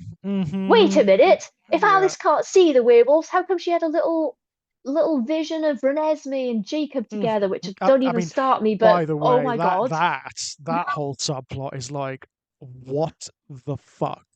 The most responses I've ever had online to anything, it wasn't even on one of my own videos, right? There was a reel. I never comment on reels and Mhm. stuff. I just don't do it because sometimes I get halfway through a comment and then I think I can't be Yeah, bothered if people forget it, reply to right? this. Yeah. But someone had posted a reel about um the imprinting thing. Yeah. Like but the reel was like, oh, love. And I was like, grooming. And Really? I posted like the comment I put on there was like, yeah, this they shouldn't have put this in the films. This is a No. mistake. This is And a then, real mistake. oh my God, the number of people that came at me for Oh writing yeah. that. And I was like, guys, we can all enjoy things, but Mhm. acknowledge that serious mistakes, like Oh, it don't have absolutely. to ruin your Yeah, whole it enjoyment of the doesn't, franchise. right. But I was like, but this is weird, and they shouldn't have put this in. This is This. I don't know creepy. what they were thinking, the and they were the like, well, if child, you, the unborn child, is being sexualized here. That's the bottom line, isn't it? That is and the bottom line, and it's like, I it's will, weird, man. It's I will not strange. have I will not have anyone tell me that that isn't what's happening because people are like, well, we'll have you know if you actually read the books. I'm like, oh, I read the books. Yeah, I Oh, know I the read books. the I've read the books, books. I and I know was what's like, happening. And I and also, by the way, I know the background. That I know the stuff that the books are inspired by, like the yes, Mormon the mythology. social I know context. what's going Um, on, and it but doesn't they were make it like, better. It doesn't make it any better. I was like, my dudes, there is not a single example of platonic imprinting in the book No, or the films. no, And that's all they had to do to fix that problem, by the way, is have some right. platonic imprinting. Yeah. Have it so Like like that. Jacob is like a protector or a companion to Yeah, Renesmee, right?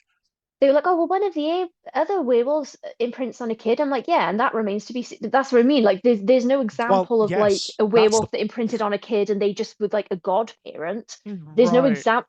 All of those imprinting pairings, they're romantic They're pairings. So romantic, yeah. I was like, if Stephanie Meyer had thought to put a platonic pairing in there, Then and then fine, they right? didn't be then they were and people were like, oh, but in the films Jacob's, I was like, yeah, Jacob makes a joke at the end of the last one to Edward and says, so I start calling you dad, as he's Yeah, looking it's at the 6-year-old. And creepy. I was like, I'm sure they thought that was a Creepy. really did nobody like did at no point did anybody involved in the making of that film think, oh, actually that Yeah. line's a bit Like weird. the actor, I mean, like, why didn't the actor stay and say, I'm not saying that? Yeah, that That's like did nobody weird. go, what the That's fuck, you weird. guys? There's a deleted scene where Edward breaks his arm because he reads his mind and knows that he's Yeah. imprinted. And Uh-huh. there were people like jumping to like, well, no. I was like, nah. I was like, come Hmm. on, Edward knows what's up. Like, Yeah. Yeah, absolutely. I was like, this is Weird. yeah. It's those are the kind of abuse dynamics that are not fun to discuss. Yes, and also, what Jesus. Renesmee doesn't really have a say in this, does she? What if she tells him to fuck off? What if she's not interested in him? That was You know? Bella's point in the book. She's like, well, Yeah, the imprintee doesn't really have any kind of yeah, yeah, it's no those yeah that's but like isn't it that's it's crazy because I yeah. really don't think that Twilight would exist without Stephanie Meyer without Anne No, Rice's it's true. It is true. It um is that there is a, unfortunately, and no, Anne Rice obviously couldn't predict this or anything, but there is a direct sort of familial link between the Interview with the Vampire books and yeah Twilight. and There and is, and things like the Vampire Diaries as Yep, well. absolutely. Um Buffy. I mean, pretty much, it's hard to write vampire fiction now without it having some influence from Anne Rice. Even if you're mhm. like deliberately reacting against it and you're trying to do the more monstrous vampire again, that reaction becomes a familial link, doesn't it? Yeah. It means that to some degree, her work has informed what you're doing or influenced what you're doing. So, Yeah, I think that Buffy was created without Anne Rice consciously in mind, but I think mm, that when they brought Angel in, because well, they that's it. I remember a scene where like it's like a flashback to Angel like in Hmm. the past, and he's like crawling around in the gutter trying to catch rats, Yes, and I yeah. was like, oh, that is That's so it's Louis. it's Like Louis, that's yeah. um. So I think that maybe but Buffy paid homage to a lot of vampire stuff, so I Oh think yeah, that like absolutely. That's the other Angel's an right. intentional. That's the other Here's a thing, right? quest. Because like Buffy is this giant grab bag of like influences from all over the shop, right? Did you watch it? What Buffy on and off when I Yeah. was a kid. It was kind of like the kind of thing where I dip in and dip out. I was never that Well, interested in the longer form mhm. storylines or anything, but like the odd episode I liked. Did you ever see the Dracula episode? I didn't. No. It was hilarious. Ha. It was hilarious. Like it was really good. It was like one of the more comedy like episodes. Uh-huh. Turned Xander into Renfield, and Oh right, okay. it was funny. This segues me nicely actually, because here's my question. Mhm. I think Coppola's version of Dracula was 1992, That's right? right. That's right. When did the film Interview with the Vampire come out? Was that 98 or 96? Oh, I think it was earlier than that. I I I do I think it was couldn't remember. earlier. I could, or maybe 1990, maybe. Yeah. 90, I don't know. But in any case, Mhm.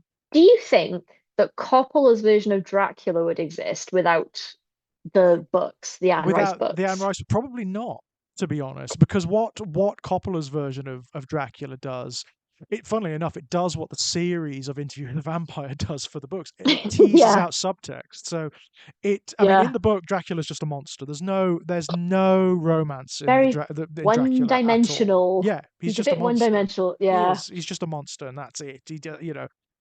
The Francis Ford Coppola version, it romanticizes the character, and also it introduces a completely new element, which is that of redemption. That's not in the Yeah. books. That's not in Mm. the books at all, and I love that. I mean, I absolutely love the 1992 Francis Ford Coppola version. That is my favorite adaptation of Dracula. Oh, it's mine too. And like I know there are people that are like, well, it's not really like the book. And I'm like, No, yeah, but this is the I'm not a huge fan of other iterations to I'm be not like either. honestly, I'm I not find either. them I find them kind of boring. And I Hmm. do like the book. Don't get me wrong. I've read Yeah. Dracula a few times, but the book is told in a more interesting way because it's Mm, like a epistolary. So it's yes. so this is what I mean about some things are great when you read them, but then if you Mhm. put them on the screen exactly as they are, Well, Dracula, um, funnily enough, is really hard to adapt. I mean, it's yeah, weird because it is so intrinsic to like the history of cinema. I mean, like the Nosferatu, one of the earliest films ever, is hmm essentially an unofficial adaptation of Dracula. hmm Um, yeah, So it's tied Yeah. up with cinema, but it is a hard book to adapt because the book kind of falls off. The early segments are great. The bits with Jonathan Harker and Dracula, where it's all gothic, and Harker's like going through the mountains in the Borgo Pass, and there's the blue Yeah. fire off in the woods, and the wolves trailing the carriage, and all Hmm. this stuff. The castle looming in the distance. It's brilliant. And you've got Dracula like playing cat and mouse with him, being really chatty and like Yeah. saying very knowing things to him, like it's like, oh, I've got you now, almost. That's Hmm. great. I love that stuff. But when it gets to England, it kind of drops off a cliff, and there's not Yeah. much to it. I mean, like, the female characters are largely interchangeable. They've got no personalities whatsoever. Mina and Lucy. Lucy, there's almost nothing to them until Lucy becomes a vampire. Then she's interesting, but as characters, there's not much to them. And as you said, because of that epistemological way of storytelling, it doesn't have much pop. It doesn't have Hmm. much verve to it. And of course, when they ultimately do, there's no grand encounter with Dracula at the end. They No. head him off on his way back to the castle, and they kill him. Before Yeah, they it's a, it's that's a, it's it. a little anticlimactic. Like, I think the thing that works in the book that never got translated to the screen, Mhm. until Cobbler's version, Mm, and he kind of veered from this anyway because he focused on different themes. But yes. I think that the book captured like that dread of like something's coming, Yes, um, absolutely. I mean, what do you think and our the characters are just Coppola? I mean, the Coppola film does this brilliant thing where he's scary. Dracula is really frightening yeah. and really base and dark and perverted and monstrous, but he's also a person. He's also very identifiable, and he Hmm. has this wealth of romance and tragedy underneath him, and it's beautiful. It's actually really, really beautiful. I love what that does with the story. I think the story in the film is better than the story in the book. I'll be I agree, because 100% honest. I I think that maybe what the makers of that film thought was like, right, what is it that makes this book still resonate with Mm, people? Like what are people seeing in it? yes. And I think it was the human companionship and the Yeah, because there are more characters in the book than is usually put in a film version. They usually cut them and absolutely. condense them They all cut down. them down because it's a big cast in the book, isn't it? Yeah, There's a lot of which people in it. I think is a mistake in the other films because Hmm. because they focus more on Dracula in the films, but he's very Yes. one note. I mean, it's interesting Whereas because the other films tend to focus on Dracula and Van Helsing, and that's really odd because Van Helsing's a side character in the book. I think that like over the decades of like there's hundreds of iterations on screen of Hmm. of Dracula, and I think a lot of the time people didn't quite grasp what was special about the book. Like I feel Yes. like they were looking for it and kind of focusing on the wrong things maybe. Hmm. That's Hmm. just my opinion. I know a lot Yeah, of yeah, people really love the Christopher Lee ones and stuff. yeah. I was a bit like, Yeah, I don't they're not. know. They are not my favorites. The Hammer ones. Yeah, I But mean, don't get me wrong. Love social. Christopher Lee and Peter Cushing. Love them both, but Oh yeah, they are not my favorite Hammer films, and they're certainly not my favorite films that those two actors appear in. no. But then again, I do bear in mind that I watched these films, decades after they were Yeah. made, and Yes, of course. filmmaking has changed so much. So like, I understand that at the time when they came out, they would have been Mm. very scary and Yeah. um, the kind of dark and perverse. Yeah, But because I mean, one of the more perverse things about those films is that although he doesn't play it in that way, Lee's Dracula became very sexualized he did. in It's popular it's funny, culture. isn't Yeah, it? people. I mean, women loved him. They It's absolutely swooned over the thought of the Dracula character, Christopher Lee's Dracula. I think How that interesting, right? I think that character play this does apply to Gary Oldman's performance as Oh well. my God, I I love think him. it is great. I think that power thing it plays into these like I'm gonna get a little deeper socially here, Mhm. but because I think things are getting they've shifted a little bit socially in recent Mm. years, but generally women are not supposed to be sexual outwardly. Right, And right. so having this like really erotic experience, Mhm. um, but women aren't allowed to want that, otherwise They're they're not allowed to sluts. want it, right? So So that's what this I film does, think right? I think that maybe the appeal of Christopher Lee, especially decades past, because this Mm, was like women were just wives and that was yeah, it, chaste yeah, and then wives. I think that the allure of like these vampire characters is like, oh, but I couldn't help it. He yeah, hypnotized right, me, and yeah, oh God, oh now I'm having a really lusty, breasty time, but it yeah, wasn't my fault. yeah, You know, right, right. I think that that's more. I think that that's what the appeal of it is, and Yes. the because I've seen people thirsting over Gary Oldman's Oh, Dracula as well, well, and like yeah. Oh, yeah. it's it's so I get funny that. because I get w that. oh, I get it, but when we're introduced to him, he's Oh, his yes. old Dracula version, Hmm. and we see horrible things like him crawling around on the outside of the castle Yep. wall. Oh, it's so horrible, and It we is know, vile, isn't it? Yeah, it's yeah, absolutely vile. he's so scary and unsettling and just Uh-huh. like unnerving and grotesque, Yep. and then he's like, right, I'm foxy Dracula now, and then people Yeah. are just completely forget. They're like, oh, well, that's a Yep. handsome Dracula, and he Yep. is, but He absolutely is. Yeah. Dracula in the Coppola version to me has got the same effect that the Haga have from Midsummer Uh-huh. on the Uh-huh. audience, in that like you just forget that he is an absolute monster that Hmm. locked Jonathan in a castle to be feasted on by his brides, who are Yeah. also enslaved, by the way. Yeah. It's true. And It's true. we're like caught up in his romance because he genuinely, because Mina is the reincarnation of his love. Yep. And that like and you want him to get the girl Hmm. despite everything that you've already seen of him. I mean, You want you interestingly, the film does too, doesn't it? The Yes. film does. The Yeah. film kind of sidelines Jonathan at one point. It wants this romance to go on, and that's what happens, of course. Yeah. And we're like, we're nothing but sympathetic to Mina. Hmm. Um, and then like, when she writes in the letter to say, Jonathan's come back and Oh, that yes. and he's like crying, and I was like, oh Yeah. God. And you get really like emotionally wrapped up in it. And then you're like, yeah, this dude just tried to Mhm. he locked him in a castle Yeah.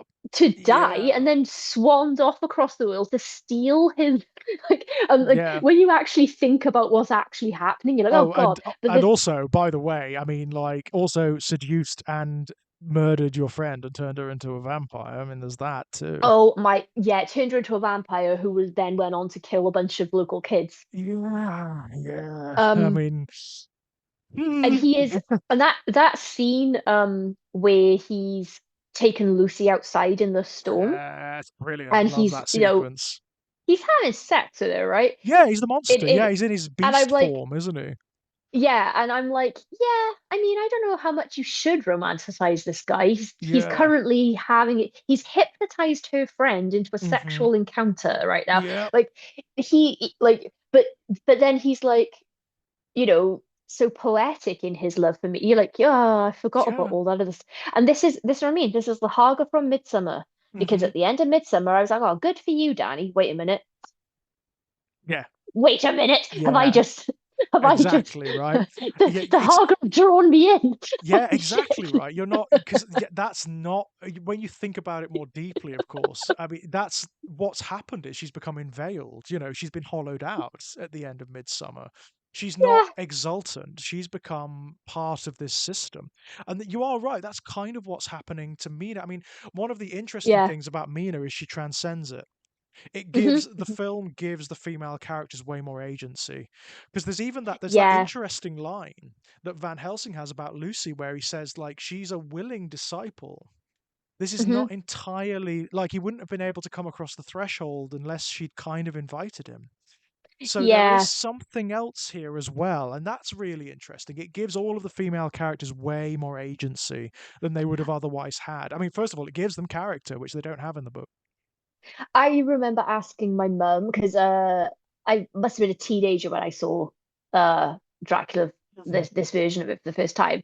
And when he first gets to London and he sees Mina in the street and Yeah. he like talks to her and she's like Yes.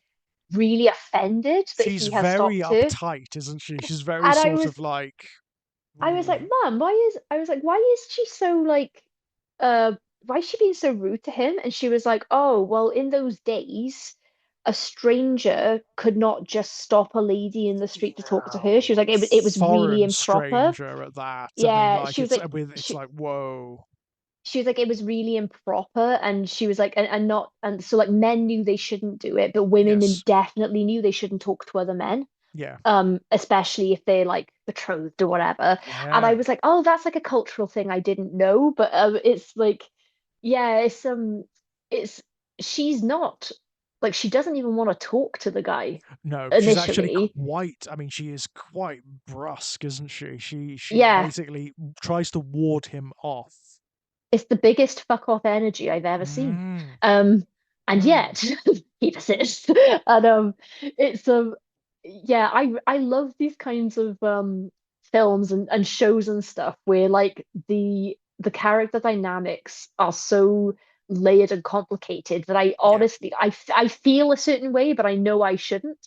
And then I spend ages like, um, you know, I I'm like, oh God, Mina, get away from the guy. He's a monster. But He's a also, oh, yeah, also, and I mean, oh, it does that thing as well where it gives Mina way more agency over it because he actually resists at one point.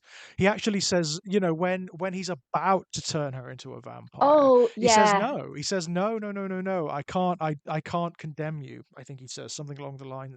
yeah. I And love then you she too says, much. "That's Mhm. it." And she says, "Take me away from all this death."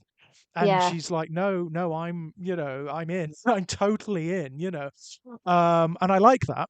I really like that. I think it just gives Mina so much more agency than she would have it otherwise does. had.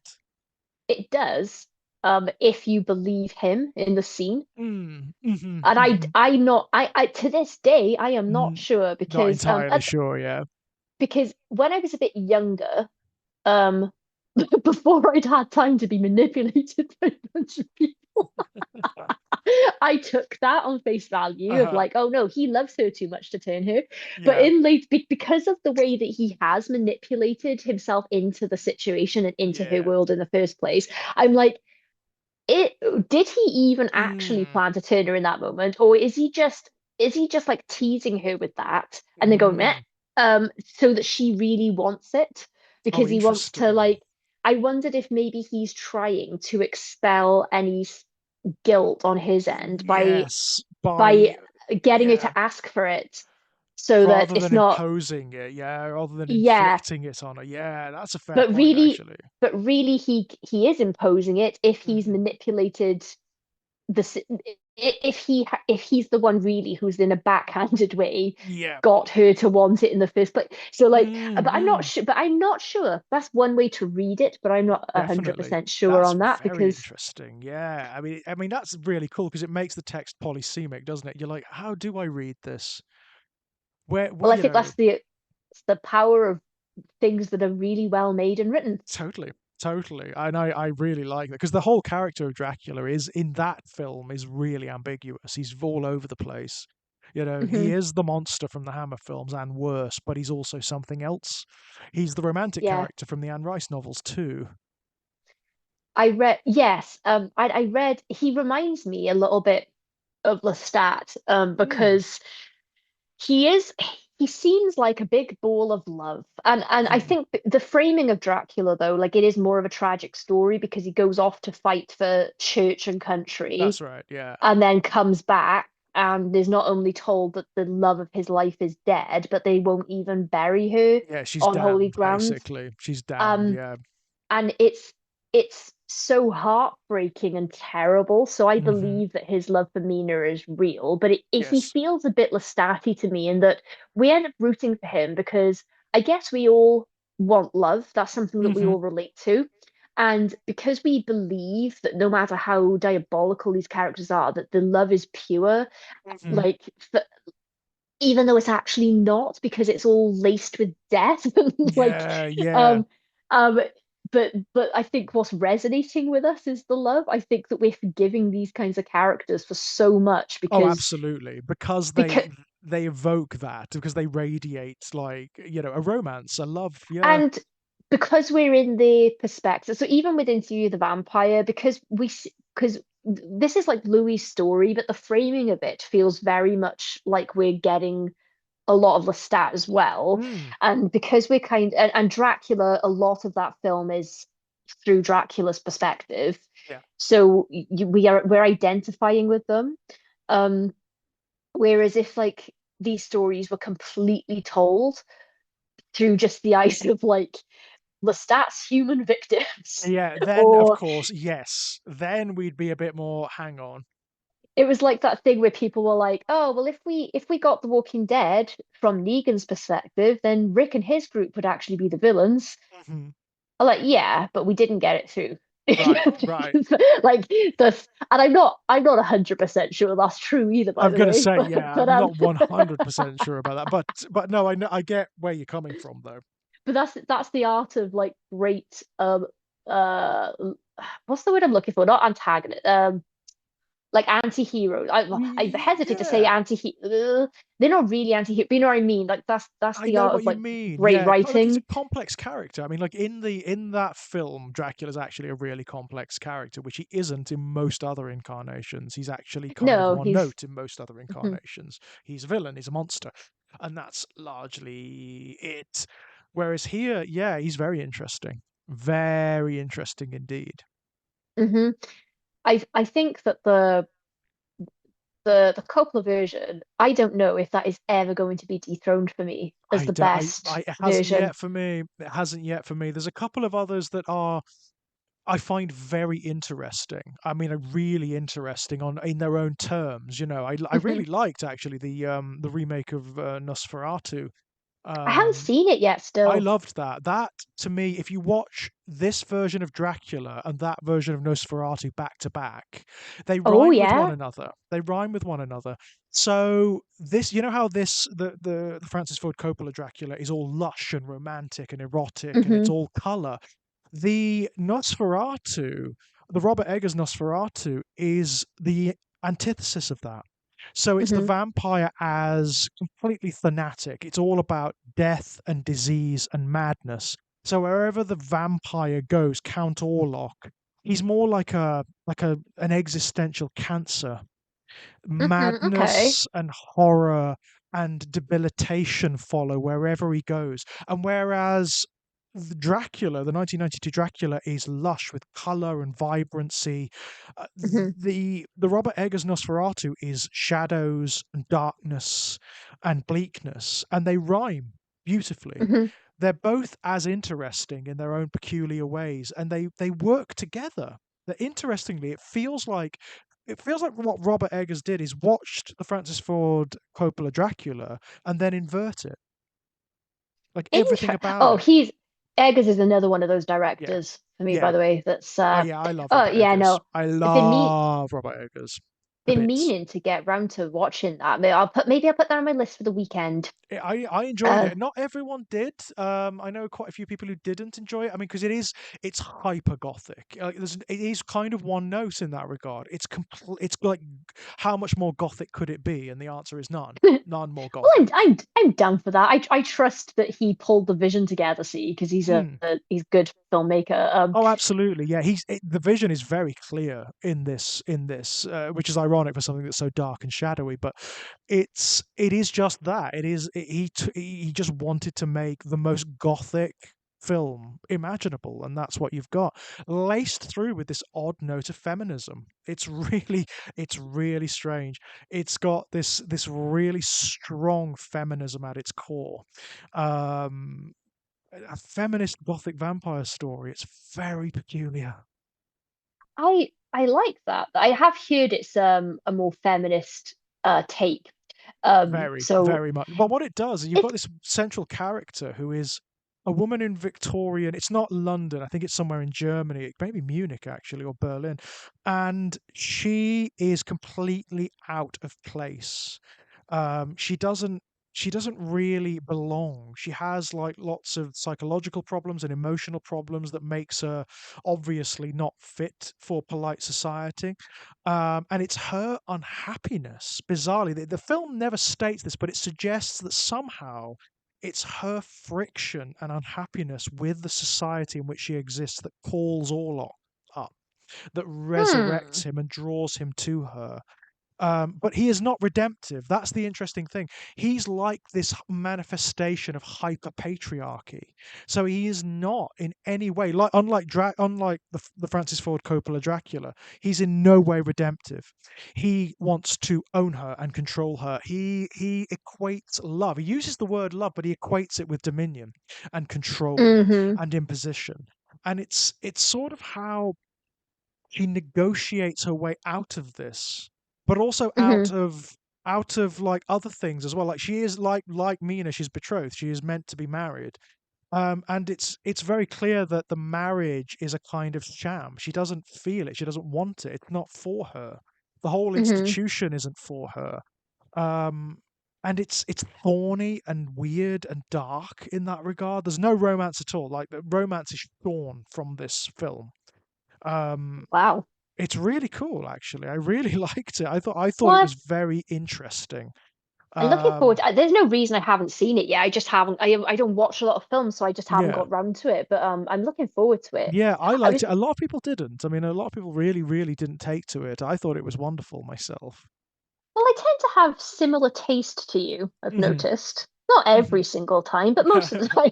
Most of So, the time, yeah. So um, yeah. here's a question I thought of you as you were just describing that to Mhm. me. Particularly with vampire fiction, on-screen vampire fiction. Mhm. Um, how important do you think the aesthetics are? What to Because vampire? Oh my God. I I mean, think like, very. oh, yeah, absolutely. Very. I mean, like the aesthetic of the vampire. Again, this is a kind of Anne Rice thing, isn't it?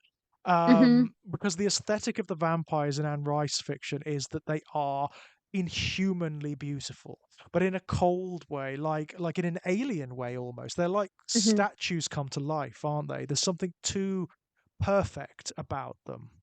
I think Um, the costume design and it mhm. depends like set design as well, I think. But Yes.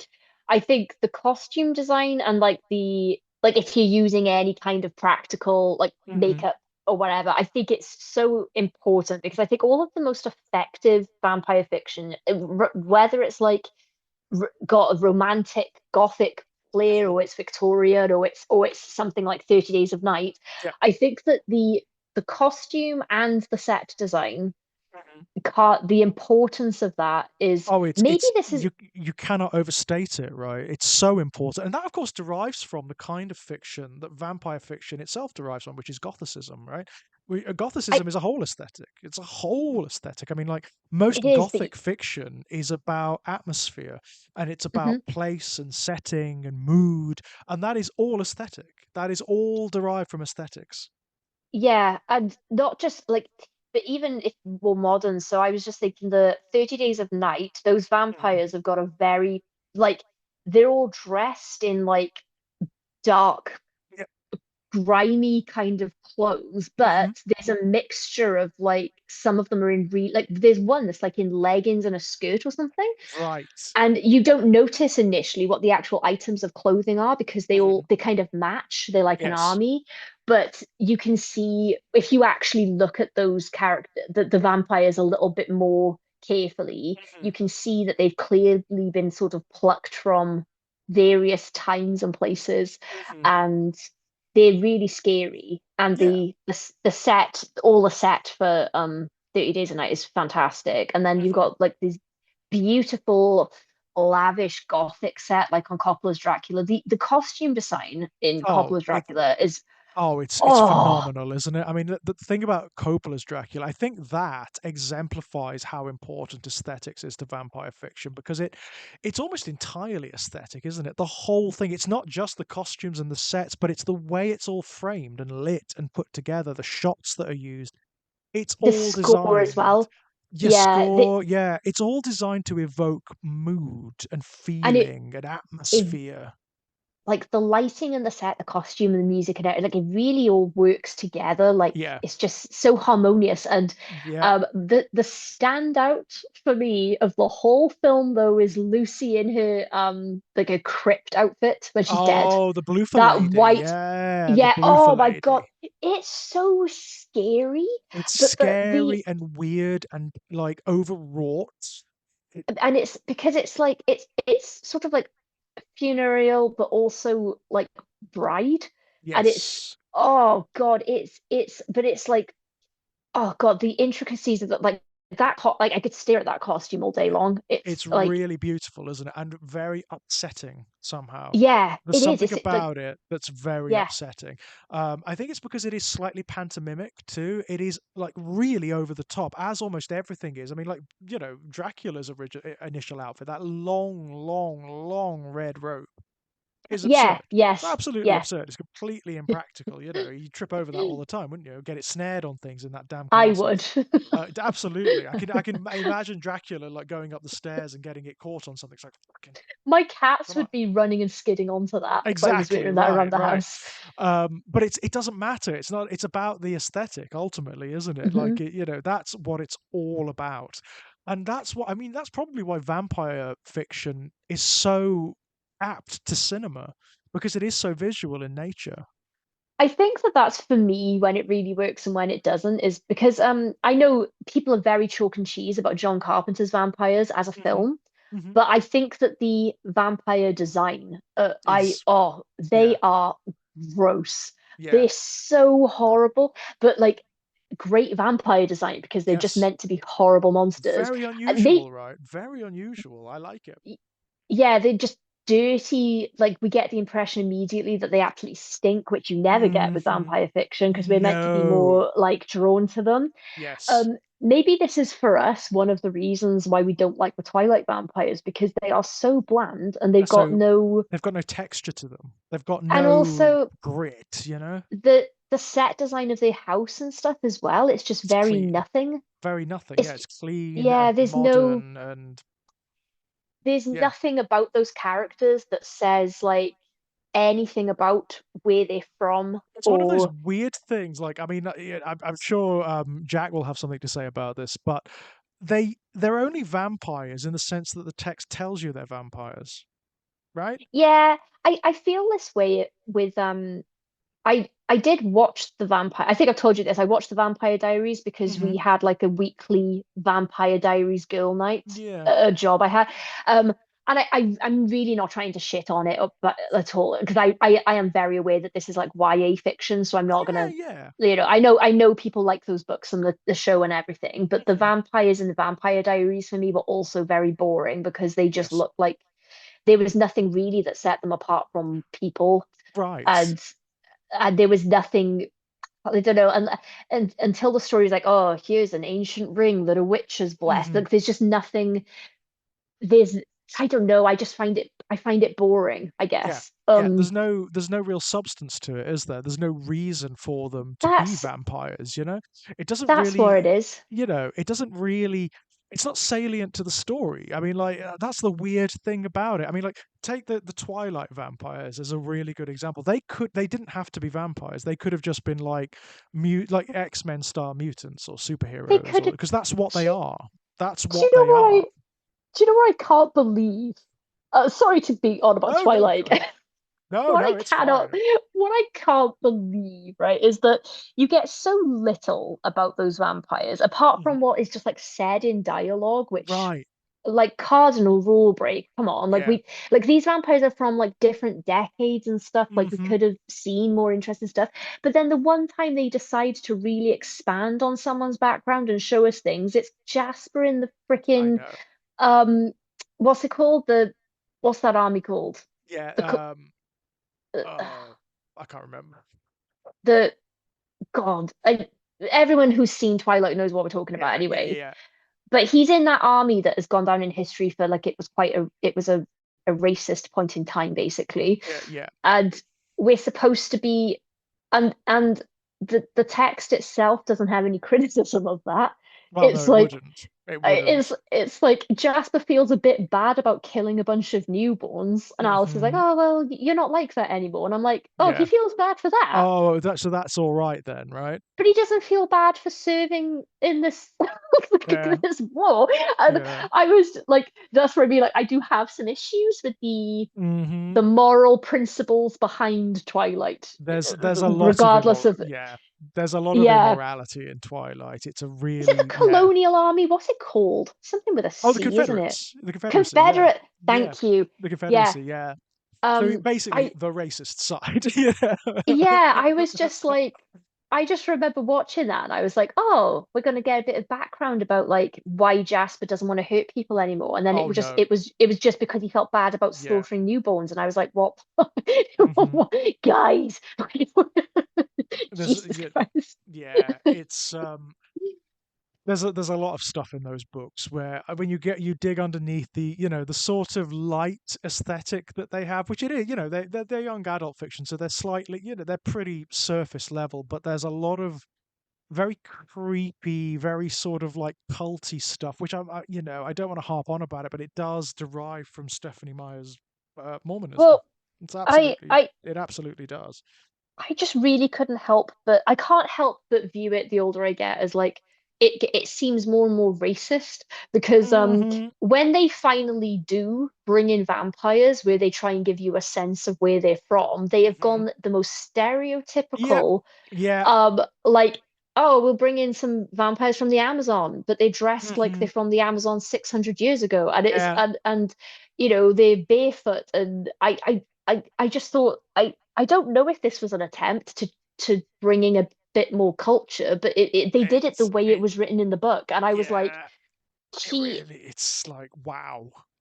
and yeah, and the subtext of like all these people are being drawn in by this white family that are asking for Yeah. favor, like asking them all to die for. Like I just, yeah, I don't want to be like I'm not, I'm not trying to make Twilight about that, but that is what it's about. It is what it's about, though. I mean, that's ultimately it. So, I as I say, the only, it's very dubious. Twilight. There's a lot of stuff. I mean, there are essays online that that talk about the dubious elements of Twilight, and they go quite deep into it. I will say, I still do. I mean, I still get a laugh out of them. I oh, I do. do. I do find those films amusing, particularly when the Volturi turn up. Anytime they turn up, I'm in. I'm in because they're from the set of a different film. They have wandered in from a production of the Rocky Horror Picture Show or something. And It's like they've walked. Yeah, it is like they've walked off a different set. It's yeah, so fun. Well, in their there are weird costumes and whatnot with their capes and everything. It's like, what are you doing? there are lines in Twilight that my brother and I just quote to each other, Uh-huh. like when just, and it's usually badly delivered lines because that's really the only lines I remember. Uh-huh. There's just one where I think it's in the first film where like they're pulling up to the police station and something's Uh-huh. gone on, and Bella just goes, "Whoa, what is going on?" Yeah, oh, honestly, Like, again, she's very young, and I really don't want to rag on her, but she's not great, is she? What's her well, I name? don't. Kristen Stewart. Yeah, she's not great. I don't think that she's a bad actor, but this is, yeah, she was like 18, was she? Yeah, And yes, she was and very young, so it's fair not the enough, but best. it's And not great. I feel like they told her to play it like that though. Yeah, to play Like it she's muted, like down, because yeah. because Bella in the book is very kind of nothingy, and she's supposed to be like a self-insert character. So I think that Yeah, that's what was happening in the film. Like I'm not blaming Jesus. Kristen Stewart for it, but it's just there's a few bits in it where I'm just like, did they forget they were Hmm. acting? I don't I know mean, what's going don't get on. me wrong, nobody in that film, in those series of films, is doing an amazing job. Let's be 100% honest. But, They didn't you have great know, material to work with. I no, they didn't. They didn't. And again, hats off to Michael Sheen for just, you know, he's running with so the funny. absurdity of it all, just going like, I'm gonna go nuts. I'm gonna do Yeah, everything they told me not to do in acting school. Everything. I'm yeah. gonna go as big as possible. I'm gonna dominate. I'm gonna gurn. I'm gonna corpse. I'm gonna everything they told me It's not to so do, I'm funny. gonna do. Oh God. Oh God. It's Yeah, that way they drape over thrones and whatnot with their capes, and every line is like, oh, well, this is where I mean when like I say about the design of the vampires in Twilight, because the main vampire family that we're supposed to like, and oh, this is the skin of a killer, Bella. Oh, I'm really mm, scared. I'm yeah. really scared of a guy that insists on repeating high school all the time. Right. I mean, And there's I another thing, right? There's another bloody thing. How old is Edward? Like 300 or something? no, he's like 112, like 100? something Fair like that. enough, but But it's like Jesus, right? What would a creature that's immortal and 100 odd? Also, what they're would all they they're want with gen a teenager? It's like, oh my God. Yeah, it's they're creepy. all It's they're creepy. all geniuses as well, and I'm like, you couldn't have all become doctors. Right. Like, do you know what I mean? Like I don't know. It's a strange whatever. There are Um, things in it where I'm like, I'm having trouble with this. I'm like, I it's do have a weird. bit of I do have a bit of trouble with not YA fiction, can't say it enough, but these love triangle vampire stories written for Yeah. teenagers. It's why is it never a vampire that's the same, like that's a year older? Right, Like right. They've um got to be like I 1,000 or uh you know, but I never clocked the Buffy Angel dynamic as gross when I hmm watched it when I was a teenager. But like that's what I mean, you're an impressionable teenager, and it gives you the impression that the older guy being interested in you must make you really cool and mature, which is Right. kind of a dangerous message to It's send a to very teenage girls. dangerous message because, like, there's always that guy, isn't there? I mean, I knew guys like this. There's always the guy, like, Yeah, the creepy college-aged guy who's still hanging around with the high school yeah. girls. Who's outside the school gates when school finishes in his car. Yeah, and it's like, And yeah, that's yes, that's it's weird. a little weird. And you know, the Vampire Diaries is the same kind of thing. Uh and I think the exception in terms of like the newer stuff, like I say newer, it was out a while, but like True Blood is the exception to that because all the characters are adults. Yes, yes. So there's a point where I don't think it matters that much with an age difference with a vampire, but when they like turning up at your school saying something Mm, cryptic and then like I don't know, yeah. it's a bit weird. Yeah, and there's Um, there's another thing with the Edward Bella romance, which is it's weirdly synthetic. He's like attracted to her because her blood tastes a particular way and smells a particular way. It's like yeah, that's and weird.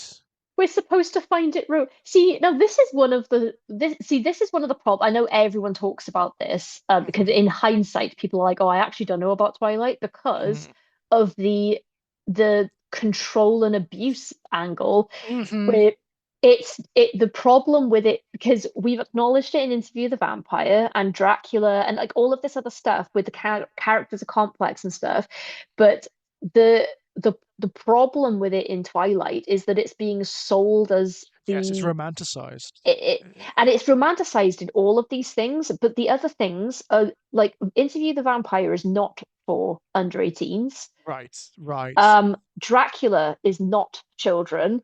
Yep. It's that's the problem with things like Twilight is that hmm it's treating Edward like, oh, we're supposed to find it really romantic that he really wants to Yeah. kill her, but he loves her so much he's resisting the urge, and I I'm like, know, oh my God, right? It's like, I'm s- oh my I'm God.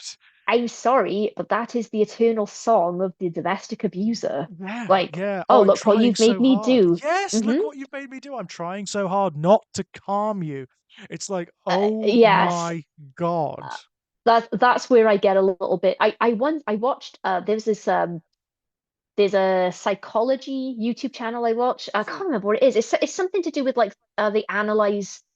It's like cinema psychology. They analyze Yeah, stuff in cinema, yeah. and they were talking about Twilight, and the guy was like, "Look, I'm glad it got a lot of people into reading. That's great."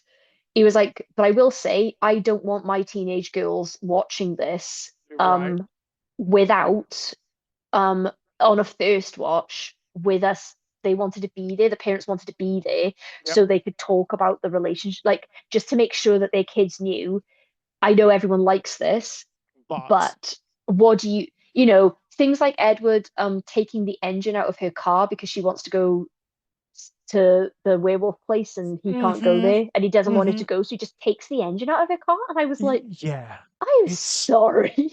holy shit. Deal And breaker. Like he a knows he million red knows flags. A million yeah, red flags. and he knows that she's not in danger there. Yeah. So that's literally just because she doesn't want her to go because he can't go there. And I was like, that is like, It's romanticizing control and possession. It's really yeah, like yeah. Yeah. yeah. It's yeah, I do have a good laugh at it, but I'm not It influenced in my no. relationships by it. So it's There is something very sinister in Twilight. Underneath the veneer of romance, there's something very sinister. It's romanticization of abuse. All um, different types as well. of all Like it's different types. Yeah, it really is very problematic indeed. yeah. And any character that's like some of the characters that are just normal people are treated like they're the Oh, pro like Bella's dad. I mean, like, poor oh guy, God, right? Poor guy. oh Just like, Charlie. just Mustache completely Dad's the best character. right, completely sidelined. Ultimately, they come to a point where she is basically, oh, I can never really see you again, right? And it's like, Yeah. fuck, Do you Jesus, know? this is culty and weird and very Yeah, unsettling. yeah. There is a line from the book that I am shocked they didn't put into the film, Mhm, considering that they thought all of this other stuff was okay in the mhm, film. And I don't know if possibly Billy Burke was like, I want to say that. mhm. If it felt like somebody with common sense, because those films are really loyal to the books. They Like a are, lot aren't of the they? dial, Yeah. a lot of the dialogue is the same dialogue and whatever. Mhm, And that bit in whichever film it is where Jacob kisses Bella and she punches him, mhm. and um, when they get back to her house, Edward's already there and they're like squaring up Yeah, yeah, yeah. about it. In the book,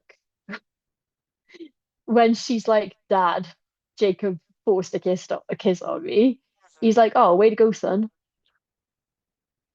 and he's like congratulating Jacob on his balls. Yeah. And his daughter's standing there with a broken hand. Like, and I was like, Yeah. I was like early 20s when I read these books, so I didn't take as much exception with them as I do now. Yes. Um, but even then, I was like, oh, I'm I not mean, really sure about that because yeah, I would hope that my dad would be like, what the fuck? yeah, and Like, first of all, no dad is going to react that way about their no, own daughter. No, no dad on earth is going to react that way. no, like way to go. Like I was Yeah, like, way oh, to this is go. This is yeah. Are you serious? Like yeah. you'd be like, why is my daughter's hand broken? Why is everybody Yes. upset? Like, what is like, are you serious? Um, but yeah, but like a lot of that stuff is just like played for laughs in those films. It is. It really is, and a Like lot of that's the other thing, isn't it? A lot of the really dubious stuff is treated very lightly. Like mhm, the whole wedding thing is mhm. it's it's very strange. The whole thing is really weird. Have you seen somebody on YouTube made recut like a trailer for Twilight but made it No, horror?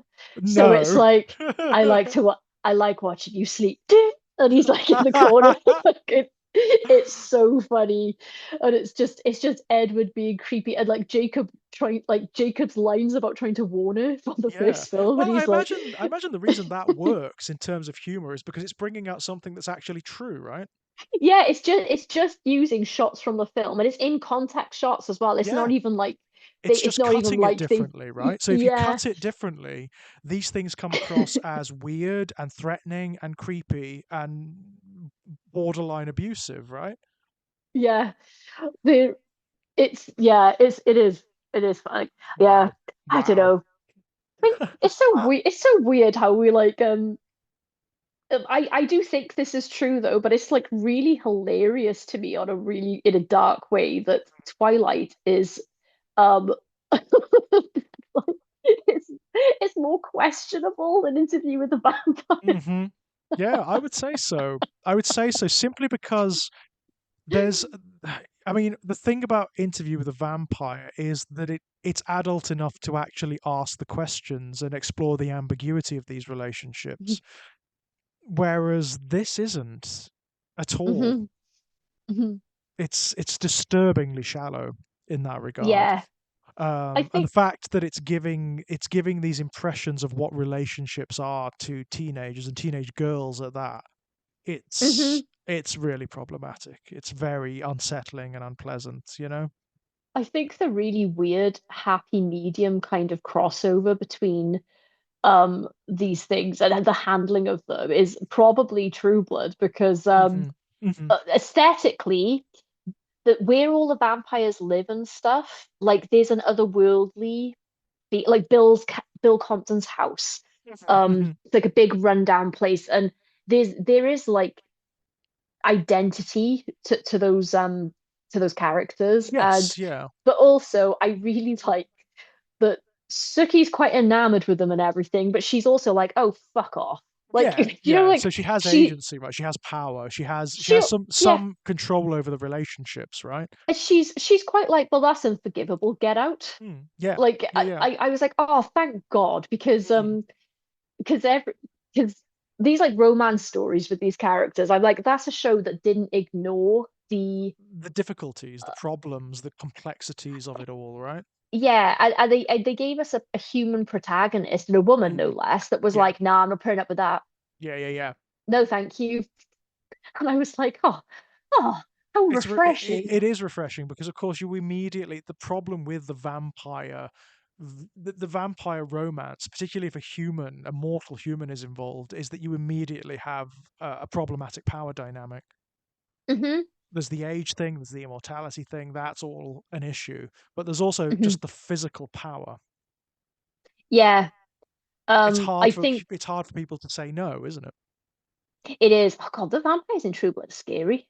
Yeah, they are very scary, very violent, potentially very dangerous, What is it about this is I think this is vampire characters in particular, but this goes Mm. for a lot of kind of villainous characters or like we don't know if they're a villain kind of characters, but what is it about men who are hot and funny Hmm. because they can basically get away with anything. It's true. Like, It is true. It's a problem. I think it's hardwired. I think it is something hardwired into us because I know like a lot of the more problematic, particularly fictional characters, I do find very attractive. And hmm, it's an issue, it's a problem. That's a real problem. I mean, we talked about the Gary Oldman Dracula when he's in London, when he's beautiful. He's absolutely beautiful, very seductive. yeah, I yeah, think of the vampires in Lost Souls, all of whom are massively attractive, but again are often monstrous. They're often murderous and hmm, sadistic and unpleasant.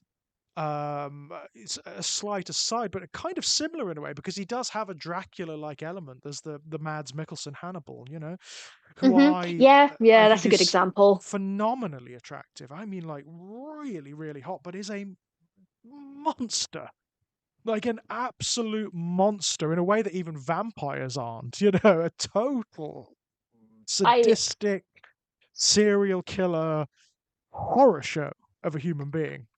of the it's Negan from The Walking Dead as well for Yeah. me. I don't get me wrong, love watching the character because Hmm. Jeffrey Dean Morgan is Yep. great. But I never liked how did you watch like I far watched into up it? until not far into it. I watched up until the end of series three. Right, okay.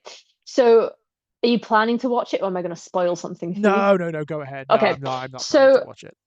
when we finally there's a big build up to because we're hearing about Negan for like a whole season Hmm. and we don't know what he looks like or anything. Hmm. And then he finally turns up and the first thing he does when we see him is he like bashes in the head of two main characters, but one in particular was from season one, and Right, his right. pregnant wife is present to see this. Wow.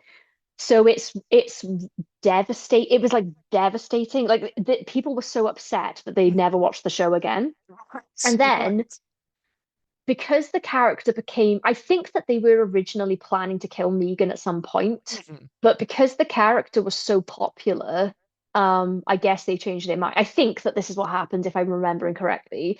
So there's a point that they could kill him, and this widow is she's gonna get her revenge, and then Right. the main character's like, no, no, save him, actually Oh, inexplicably, right? Because there's some moral right. to this, but but I was like, what? And then, so then for later seasons, basically the show is trying to ingratiate Negan into the main group, Hmm. and the woman Maggie goes away. And then when she comes back home to find that Negan lives there now, right? Right. And the show treated Maggie like she was the problem. She is like, what the going on here? Okay. And then the fan base, like this is always a character that people liked, and then the fan base started turning on it quite viciously, and Yeah, they were like, oh God, cause she. that may be baked in misogyny, because That's what that's see. That's what I thought because I was like, yeah, just because you like Negan as a like this guy mm, bashed her husband's brains in. yeah. Have you ever Like, are you seen serious? the reactions to characters like Skylar White? Oh God, she was not the problem. She was not the problem. She was a victim, right? The Yeah, the she's worst thing she shackled to a. does, the worst thing she does is that she doesn't turn Walt in when she has the chance. That's the Yeah, worst thing she does. Beyond it's. that, she is, and even that, she does, it's a wrong decision for good reasons, right? Mhm, She can't stand the thought of Walt Jr. seeing what his dad is, basically. She can't stand the thought of it. She's kind of protecting her son. Okay, it doesn't work, and it's a bad decision. But the reasons are good, right? They're at mhm. least they're good-hearted. That's the worst thing she does. Beyond anything else, uh, you know, she is not the villain. She is in no No, way the villain, but the way people hate that character, men, I should say, hate that character, is unreal. The way they turn on her, yeah, in contrast to I Walt, who is a monster. yeah, I think it's part sort of baked in misogyny on the audience's Mm, part, and also in the writing, yeah. because this is a problem I had with season one Walking. I loved Mm, season one Walking Dead, right? yeah, I liked I the first season. I always had a problem with how much the audience hated Laurie in season Yeah, one because she got with Shane, yeah, and it's like, the well, reason I hated the response to that, because later on she does turn into an unlikable character later, yeah. but I don't think that they wrote her well, because it was like the show wanted us to see her as a problem. But what Yes, what yeah. what bothered me was that everyone's got a major problem with her for getting with Shane, and like, oh well, her husband had been dead. She thought he'd Yes, been a dead two husband, seconds, right, a husband was and I'm effectively like, dead, right? So, well, she thought he was dead. Shane yeah, told her that he saw him die, yes, and I was like, but also she already knew Shane for years. Like he was, yeah, that was her husband's partner, so like, and she trusts him. yeah. She has a child. I could see how Their that would happen, romance right? makes sense. Their romance makes total sense. And not just that, but she's gone into like survival mode as well. Yeah, She's like absolutely. latched, and it's not like she's using him. I think she genuinely cares about him. Yeah, she But does. but, Yeah. um, but what my issue was was that no one had an issue with Shane for it. Oh, right.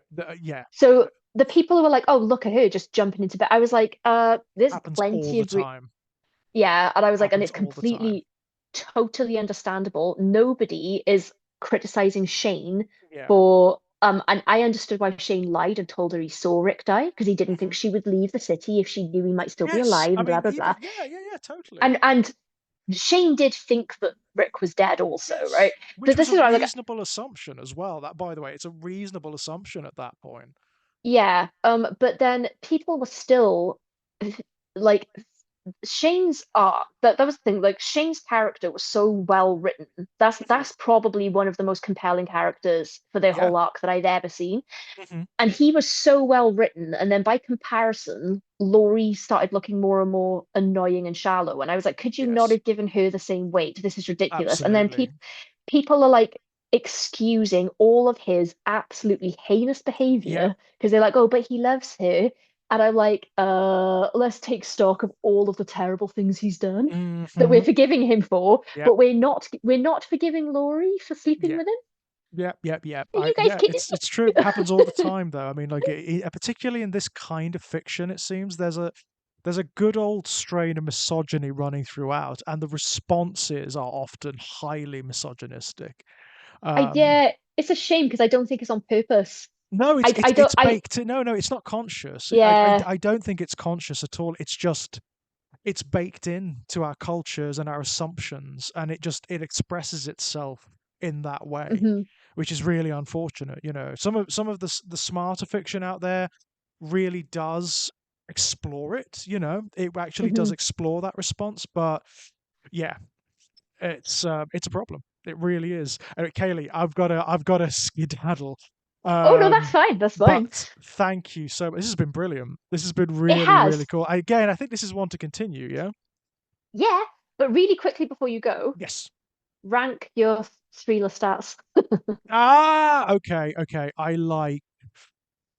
It's got to be the series Lestat. I think is my favorite. I think he's the Yep. most interesting. I think he's the most complex. Then it would be the Tom Cruise Lestat. Yeah. than the book. Sorry, Stuart. Yeah, and then the Stuart one doesn't even factor in. I'm really sorry. And again, it's not the actor. It's really not. It's the It was the part. it's just So the project just didn't come together ultimately for mhm. me. I Um, agree. Sam Reed is king. mhm, King of the mhm. Lestats. Yeah, totally. Although there are other characters I do find more attractive in that series. I mean, I Well, love they're the guy who plays Louis is just he's so beautiful. bloody hell, Jesus, where did they get him from, right? He Game is, of Thrones. yeah, he is insanely beautiful, like He is. ridiculous, you know. Uh, Well, for anyone that was listening to this on my channel, Happy Goat mhm. Horror, I'm going to put George's links Oh, thank you. in the description Mhm, so that you can find him. And if you're new to George, then mhm. rectify that immediately. Oh, Um, thank you. I'm a big fan of all of your videos and podcasts, George, as you well Oh, know. So highly recommended listening and viewing, everybody. oh, thank you so much. Thank you so much. You're welcome. Thanks for joining me for this. This was fun. No, it's always a pleasure. It's always brilliant. We always get going on these discussions, you know. I'm going to make an absolute effort to get to one of the horror cons this year, or so Oh, that would be I yeah. Let me really, tell me where you're going to if you yeah, go to anything. will I'll do, because like yes. I've met a couple of people from like from the horror community. Obviously, I met Kit and Hmm. whatnot, but I would really like to get more involved there. Definitely. Yeah. Yes, it would be well, we'll meet in person if not this year, but at some Yeah, time. We will. We yeah, will. totally, absolutely. Um, All right. Well, have a delightful evening, George. I'll speak will to you do. soon, I'm sure. Absolutely. Let me know what the next thing is you want to talk about, and we'll set something up. Yeah. Yes, same to you if you think of something before I do. Yeah. Oh, absolutely, absolutely. I think there's a lot that sort of can spin off from this. Actually, I think that misogyny angle is kind of interesting. I'd love to like take a deeper look at some maybe genres, like subgenres of horror, and how that manifests. That'd be kind of interesting. I would love to do that. And if anyone has any suggestions for us, Mm. Oh yeah, leave them in the throw them. comments. That would be great. Absolutely. All right then. I will let you skedaddle then, and I will Oh, speak to you soon. thank you. Thanks so much. Bye bye, Okay. guys. Bye bye.